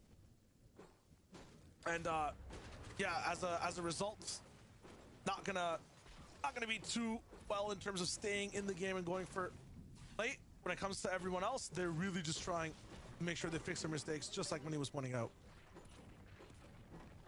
Hard not to be excited though for a team like Nipsey and CZB. I mean, we've already seen Nipsey accomplish feats that no one has ever performed in the past. So if he can keep it going here today and actually find himself quality to the global championship later on this year, that would definitely be a monumental accomplishment. But again, still so much work that has to be put in from these teams to get there in the first place. And Trip and Revs seemingly looking for a little bit of a dead side rotate here, taking advantage of the river, the jet streams as well. Just trying to move as quickly as possible towards that edge of zone. Want to get in fast, want to make sure they just avoid as many close fights as possible. That's where a lot of questions start to raise up in their minds and they end up taking too much time and lose track of the rest of the game. Meanwhile, Reason Janice also just abiding their time dead side. I don't see white heals on Reason. Janice might have a med mist or a slurp to split, so it's all good. Reason still going for a few shots. Not too far away from zone either, so they can run in at any time. Top Rift Island claimed as well. Slowing down for now. A new team has just joined where they are on this island, though. Moving in kind of sneakily. I hope this is not trouble for Janice and Reason. I feel like there's so many people still in contention. Their spot is not guaranteed at Globals just yet. Bit genius, though. Utilizing the campfire. Hey, if you don't have any white heals, don't need them. If you're able to take advantage of that campfire, but seems as though positioning now the priority there for Giannis and Reason. They've gotten enough heals thanks to that campfire, so instead they're going to look to move further in now. And for Lucian Steno, again, another team not too far away from that current edge of zone. But with 2 teams already likely to be based up on either side of them as they make their approach. Certainly a cautious one that Lucy's looking for.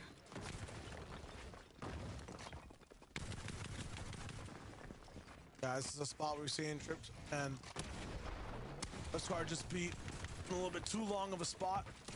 Spending a bit too many materials, and when you're at that spot, you want to make sure that you just finish up the fight so you get all the materials back onto Bala and Alice Cod, though. Maybe possibly the most important elimination and fights of their entire tournament and year so far has just occurred on their screen. This will set them up for the rest of the game. They have so much loot to be working with as well. So many mats maxed out on both sides. This is it. If they had a pedestal, they found it. All they need to do now is just thrive.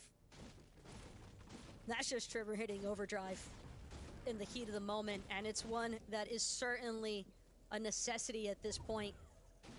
Because again, 15th place when they started game number 6 here. So refs and Trip, they know they have got to pull out a pretty significant performance here if they want to work their way into the top 9 of those leaderboards. And they are not the only ones looking for those points, looking for the placements.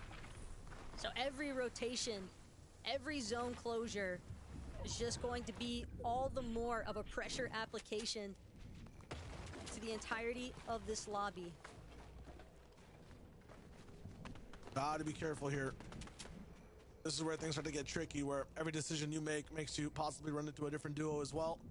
Vortex, Belusi want to go through Kenjutsu, but there's already one team here on that top side. I hear him farming up a little bit. lChampion, Steno.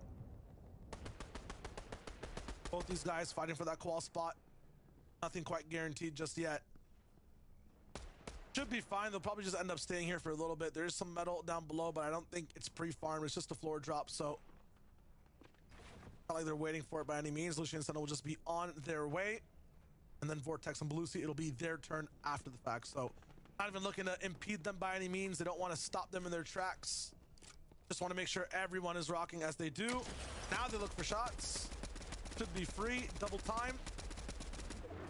And that's good. Even more tags for the Bills. They can actually move on that now, because Steno has to heal.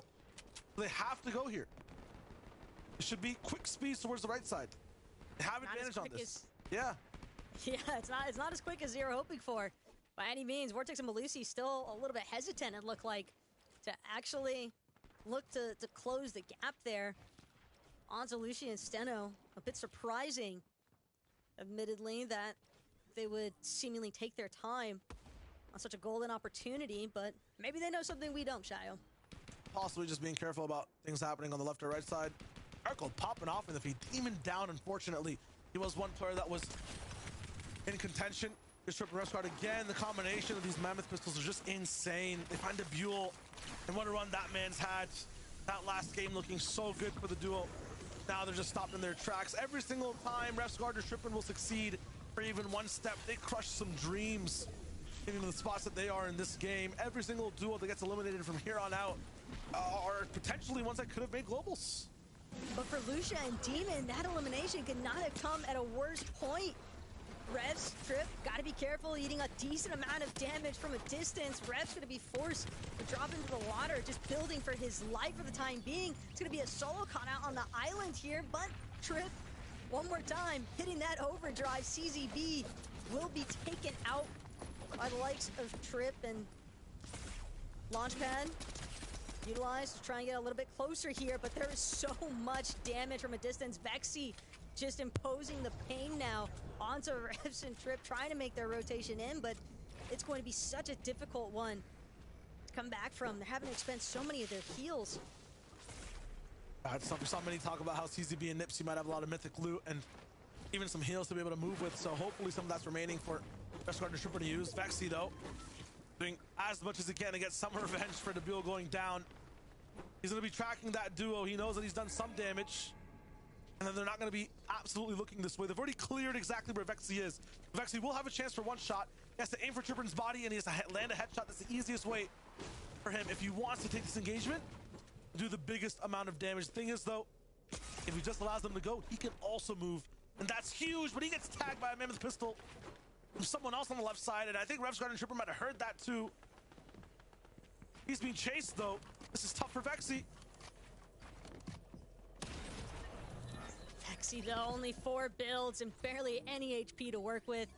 That's an immediate cleanup there for Corny. All too easy of an elimination. Not much to acquire, though, aside from those Elim points in the first place.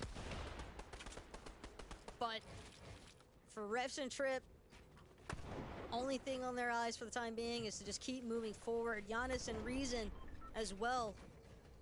A pretty prime spot. Zone pulling relatively close to where they're already situated. So we could see them possibly looking to do a slightly later rotation. Whatever the more safe option is going to be for this duo. They don't have any eliminations yet, but they've been doing a great job as far as their positioning is concerned and making sure to stick close to one another. side by side. Make sure you're on the same page too. Worst possible thing here is just going for just a little bit more and getting punished for it. Paco Yapko are finally moving on this beach too. What a nice time for this rotate. Making sure they're blocking off the backside too. That was a riskiest jump for Paco. No wall on his backside, but it's all good now. They're moving in. Up top, Belusi sees them. Not gonna let him have it for free. Both players just dinked as they move in. Cheating Pixie beside them. 9th and 10th place side by side, and more to follow behind. But when you've caught the attention of the team on height, bound to alert some of those teams that are also on the low ground with you. So Paco immediately looking to reorient his positioning. An excellent job of tarping forward here for his duo Japko, and these two will just barely manage to climb their way into a slightly better position than where they were at. As far as Lucia is concerned, alongside Steno, a little sneaky blink up here into a nice couple of shots. Those are the kinds of eliminations that you need in order to keep pushing yourself forward. 210 for Hen and Vasky. And hopefully these guys have enough to keep it rocking. Top slurps, they're moving. And they're looking good. Nice res from Hen. They still have to keep rolling though. Max zone pull. They've got the slurps to move, and they're gonna be on a little bit unstable footing. Hen though goes over. Actually gets a little bit of pressure, distracts shot, so Vasky can actually live. Now they're both side by side. More slurps to pop. They have to keep going though. Zone is still moving. They cannot stop at all right now. Paco and Japko also moving as fast as they can. Built in the way, and nothing inside their tray in terms of putting more walls down on the floor. It's just them. Absolute bare bones. Have to mine a rock to just have a little bit of cover. Paco, his dreams about to crumble. Needs to find something. Has to mine through again. You don't have time to look back. You have to just keep mining forward. Scared of anyone beside him. Big shot though. Paco's gonna be stopped again at 184. Refsguard and Tripper still uphill pattern, and it's just Refsguard now on the right side. And it's absolutely flubbed. This is just tough. 5 HP. Slaps and missed, and no. 172 is where Refsguard stops. And it's just not gonna be enough. Refs and Trip bound to already know their demise at this point, but the game's still going. The lobby is still popping for Giannis and Reason. They are just continuing to cycle through these high ground layers. Slap Splash gonna come forward now as Vortex, Belusi doing what they can to keep catapulting themselves forward. Take some shots at Hen off to the side. Edits though, gonna be good for Vortex and Belusi. They maintain a decent spot here in the mid ground, but they want shots to connect. Hen finding an elimination actually in the process onto Steno. That's gonna be a pretty big shot there too for Hen to close on, given that he's in a solo situation, but he will be taken out almost immediately. The ultimate price to pay, but the points that he acquired in the process might just be enough. Might just be enough for the moment, but there's still so much more to go. Vortex, Belusi still rocking in. 216, want to extend that lead as much as possible, want to be able to be in that qualifying range. All around, no builds, but they're making it look so good on all sides still. Vortex just living, trying to get as much placement as possible. Reason down, Janice down. Belusi popped before he died, it's all good. And now it's Vortex hitting even more, finally gone down. That's just tough. Now it's just the top 5 teams. But Pablo Bevies, they need this. They need a victory royale given their position heading into game number 6. If they can close this one out, we might just find them with an upset in the leaderboards. But still so much teams to work through. Pixie gonna be able to find a nice elimination there onto Yarko. Cheat and will go down as well to Cry. And now Pixie left as a solo on the low ground, trying to see if he can move his way through some of these pre-existing builds. Eats a huge shot off to the side. Will be forced to run around, but Pablo Bevies, they've got height. They're looking for it. This will be the win they need. Aiming for anything right now, jumping across to more builds. What a nice move from Pablo. They're gonna have to actually settle the difference themselves all the way here onto low ground. 2v1, no way they lose this one, right? We've seen it happen before today though for some teams. Big shots bleeding through builds as Bevy alongside Pablo Wingu are looking good for now. The crutch finally comes in, and Cry cannot survive a game 6 win for Bevies and Pablo Wingu. It's not even just the victory royale, but a relatively high amount of elims as well for Pablo and Bevies. It's going to be a close one, though, Shayo, because the math could potentially be mathing in their favor, but at the same time, things are just so close there for our top 9. Absolutely. Every single team taking shots on each other, taking out each other's duels as well, going down so close side by side. Point totals, I mean, who knows what they are now. There were too many surviving teams that did too well in that game. Big for Pablo Wingu and Bevies to get their act together all the way in game 6 and make it such a good one. Then to be a bit higher on the boards, that is just good for the team. What a good victory royale. I mean, overall today, Taco, this has been an amazing last chance major to watch. Yeah, EU certainly did not disappoint as far as the last chance major is concerned. Every single one of these teams putting it all on the line here today to try and find themselves in that top 9 of the leaderboards. And granted, top 3 heading into game 6, probably feeling pretty cozy, pretty confident. But for everybody else, basically a free-for-all. Absolutely. That's been it, though, from Taco and me for the last chance major. Cool to see exactly who will be rocking over at Globals. As to who that is, Ian, Levin, and Takata have all the info. Taco, Shayo, thank you so much for providing the lyrics to what has been an epic last chance major. I don't think I've ever been more excited / anxious to see a leaderboard in my life. But before we get there, Pablo and Bevies, Takata, they needed a strong performance on the last game of the day, and they delivered.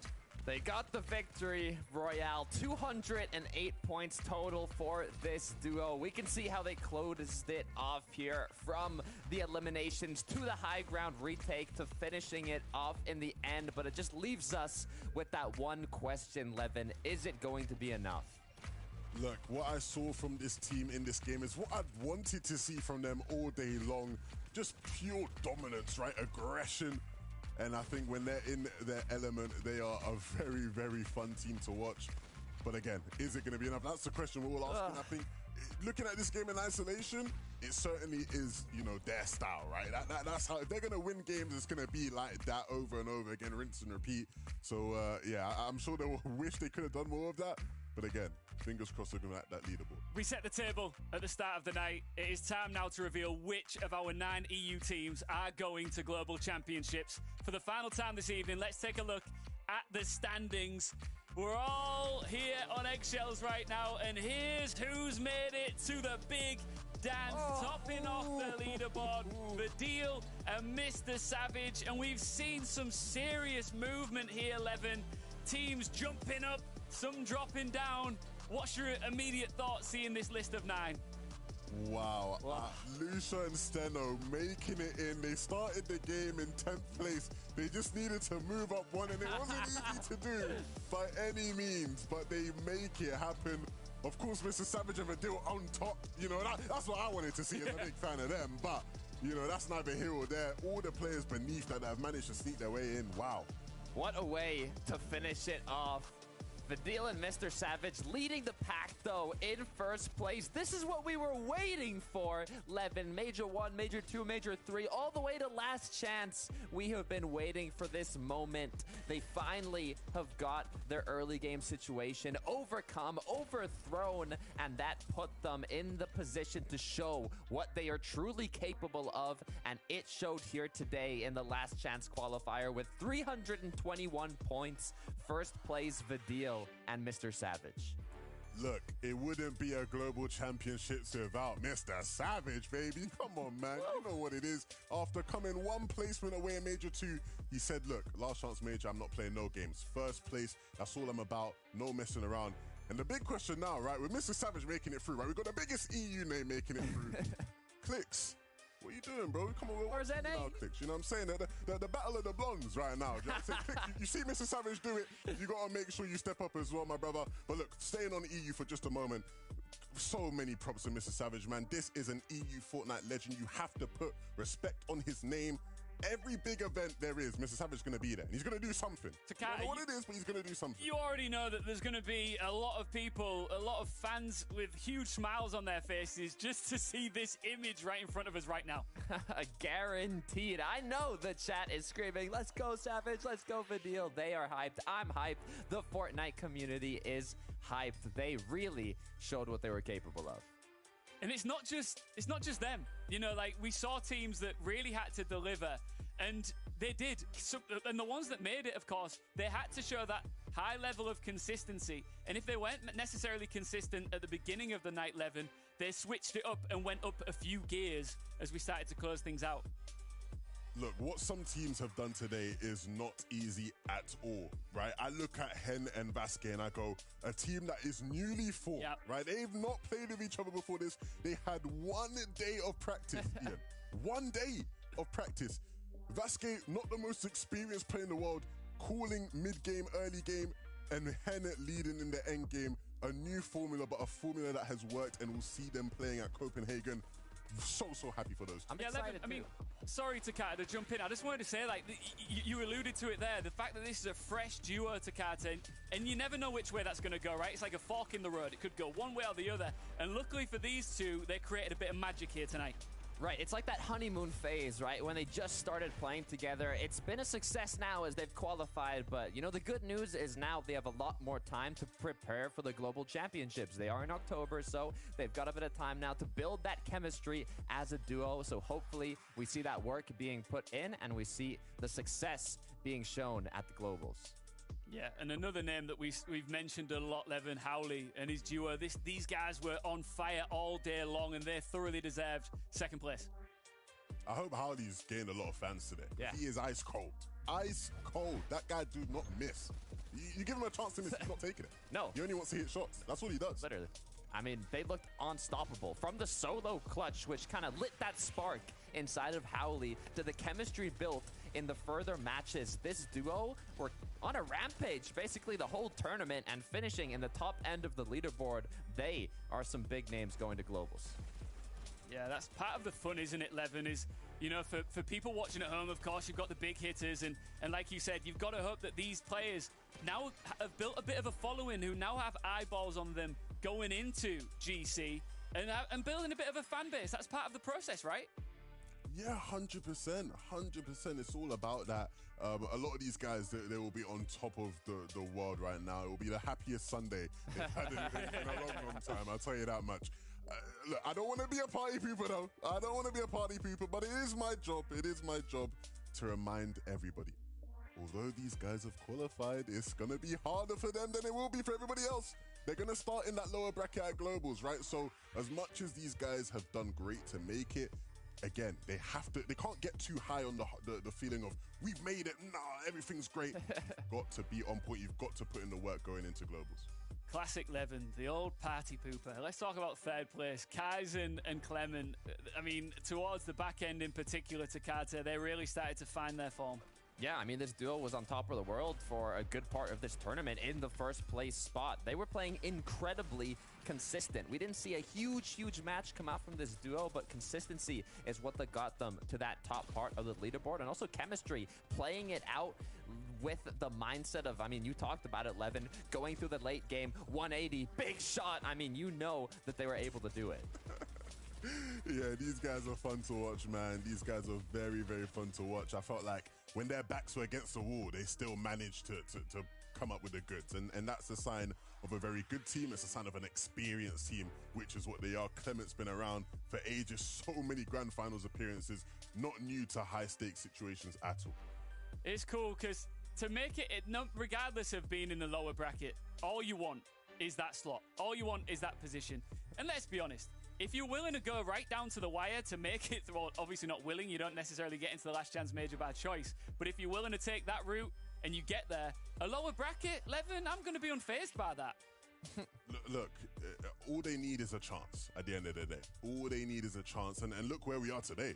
It is literally the last chance. And they've shown that when given a chance, they will take it, right? So I would not be surprised if some of these teams here are the teams making big waves when it comes time for global championships, you know, on Championship Sunday there, because there is serious talent here. There are some big brains here. And overall, I think the showings we've seen here, like some of these lobbies looks more difficult than some of the grand finals that we've seen at times, right? So, you know, these games weren't easy by any means.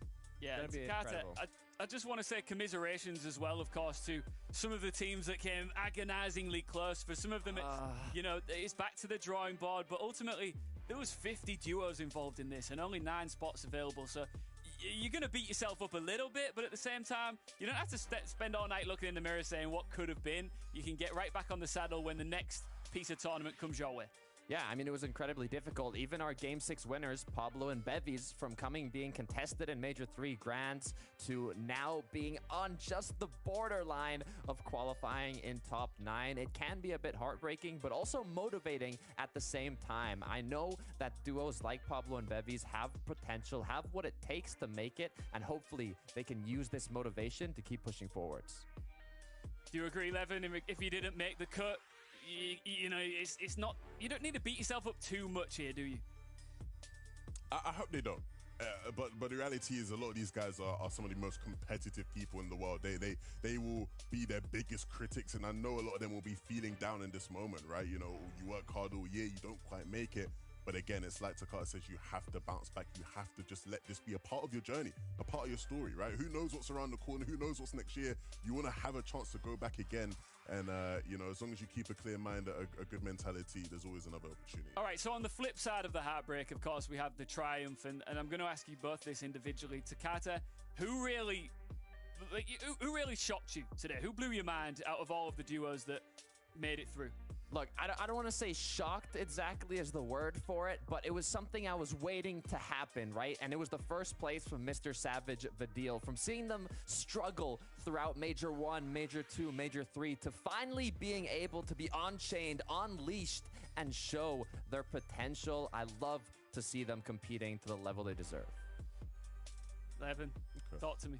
Talk to me. I think when I'm looking at surprises, I feel like Howley going as crazy as he did at times today was a surprise to me, right? I think you obviously have, you know, people who make their predictions coming in, and I don't think a lot of people had them at high anyway.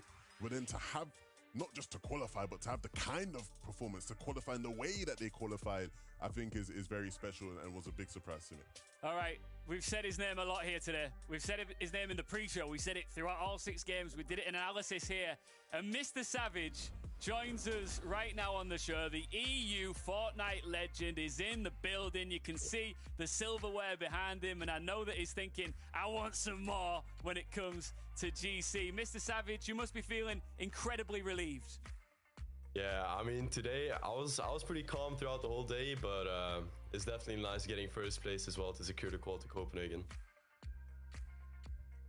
Yeah, I mean, it's a statement win, right? Is there any part of you that's a little bit concerned about going into GC in that lower bracket, or do you think after getting through the last chance major, we've got this? Well, I mean, there's a lot of time to improve before Copenhagen, so me and Mario are just going to grind, and then it should be a pretty easy qual when we get to Denmark. This Savage guy, you can't fool me, you know. He acts too cool for school, that kind of vibe. Like he's ice cold, nothing can worry him. I know your game, bro. I know your game. Look, I gotta ask you, Savage. Throughout the year, people have been doubting you, right? There've been haters, not me, of course. You know, I'd never doubt. Of course, I'd never doubt. But there've been people questioning, saying Savage ain't on the grind, he ain't working hard enough. Do you have anything to say for those people who didn't think you can make it to globals? I mean, come on, look at me now, man. First place. We've been doing good recently, so yeah, just relax and then enjoy the show, you know? I love it. Look, Savage, we know your history as a competitor, the most grand finals appearances out of any player on EU, but I want to know what's next now. You've taken that spot in the lower bracket of globals. What are you going to do to push forwards, make finals, and lift up that trophy? I mean, yeah, as I said, me and Video are just going to keep grinding, and hopefully we're going to find a new job spot, because Naughty did not work out for us, as we saw the last grants. But yeah, there's not much else than that. Yeah, you make a great point there, right? Naughty didn't work. Obviously, you switched to Racetrack, and Racetrack has helped you to qualify. But obviously, what's the mentality going into globals, right? Because picking a spot ain't going to be easy. Are you down to contest somebody? Like, is that something you're against, or are you going to try go for somewhere uncon, even if it isn't the best loot? Well, I mean, I've been contested 10 grands now, so I'm a bit tired of being contested. So hopefully, you know, the best possible situation would be to get uncon. But yeah, we'll see with the new season what new POIs appear, and we're gonna go from there. I love it, Savage. Now, look, when you're competing at this level and you're taking home these tournaments, I always see your community shouting you out. They're hyping up, Mr. Savage, Vidil, let's go. I just want to know if you have any words for them now that you've qualified. Yeah, shout out my community, man. They've been so supportive. You know, even today, every time I check the Fortnite stream, they're all spamming, like, let's go, Mr. Savage, let's go, Vidil. So, yeah, I love you guys. Thank you so much.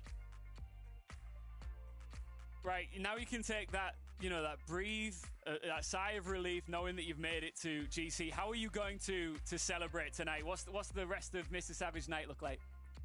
Ooh, I don't even have any plans for tonight, you know. So, you know, I'll just do whatever I feel like doing and just enjoy myself. All right, good stuff. Savage back on top. If anybody watching this doesn't follow you already, where can they find you? Mr. Savage on all socials, Twitter, TikTok, everything, you name it. Congrats, man, and best of luck in Denmark, all right? See you soon. Thank you so much. Thank you so much. Cheers.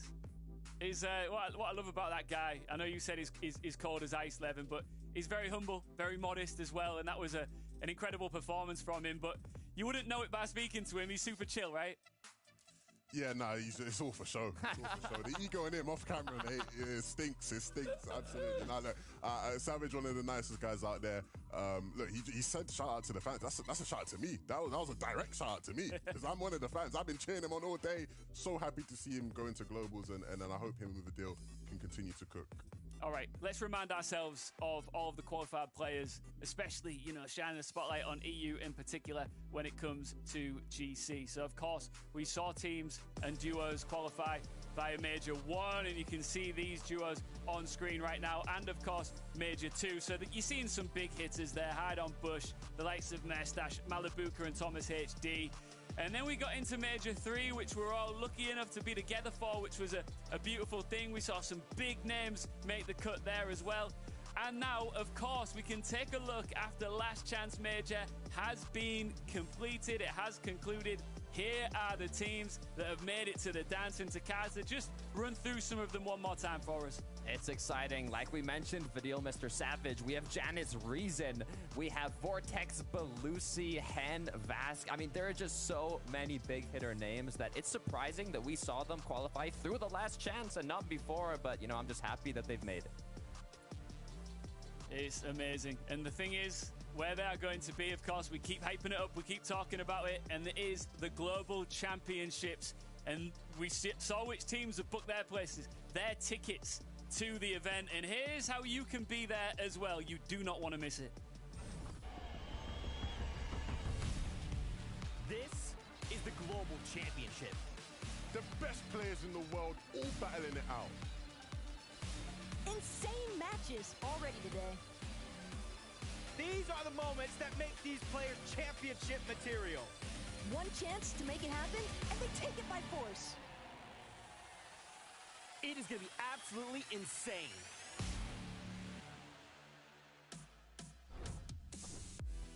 Live in living color, a Fortnite LAN for the ages. The prize couldn't be bigger. And Levin, when it comes to competitive play in Fortnite, this is the biggest prize on the market.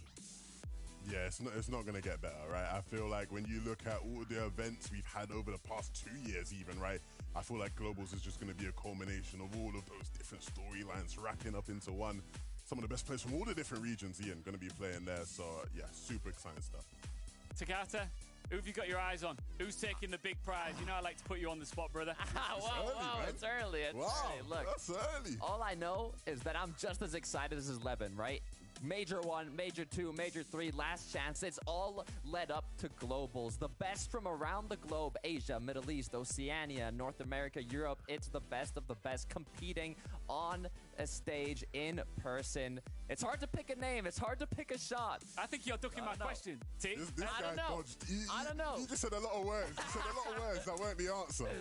It's difficult. It's difficult. It could be a back-to-back. Could be a new name. Could see a Mr. Savage. You know, anything can still happen. Takata, I know we got like a fan behind us right now. It looks like you're well and truly sitting on the fence, but I'm going to let it slide. I'm going to let you have that. Levin, this has been awesome. And I know that the build up to it and everything else. It must be crazy for you as an analyst, caster. You've been through it all. You've been part of the journey for a lot of these players. To see it all come to a culmination. Of course, we've got NA coming up after this. It must be pretty special for you to see these places fill up. Yeah, man, I've seen, first person just how hard a lot of these teams have worked to actually get there. And I think that's something that really fills me with a lot of joy and satisfies me, is seeing the guys who I know have been putting in work, grinding all throughout the year to make it. And to get the chance to showcase what they can do on such a global stage, I think will be huge for them. It's crazy, man. It's been such a big year. And of course, it's not done yet. We still got to see the NA teams. I got my eyes peeled for the NA teams that still need to quote. Takata, you feeling emotional that it's all said and done for you? Look, emotional I am, but still just energy building up inside me to wait and see what happens at Globals. We were talking about NA. I still want to see Clix qualify. We talked about it. Mr. Savage qualified. Yes. Where's Clix at? Where's Epic Whale at? We have to see what happens once NA. And I mean, NA's coming shortly, so we don't have to wait too long. I just want to be clear, that question sounded like I was saying we're never going to see you again. Of course, Takata, we're going to see you on more Fortnite in the future. But I just want to say, on a personal level, thank you so much. This has been my first time on FNCS the last couple of weeks. I've loved it. Working with you guys has been an absolute joy as well. Production, thank you so much. And of course, for you watching, this has been epic, and I hope that you stick around, of course, for GC. If you haven't already got your tickets, make sure you're there for it. If not, watch it online like the rest of us. Levin, Takata, to Shayo, to Taco, and to our mid-game, mini-game master himself, Mini Miner. Thank you all so much, and we'll see you on the Battle Bus. Bye for now.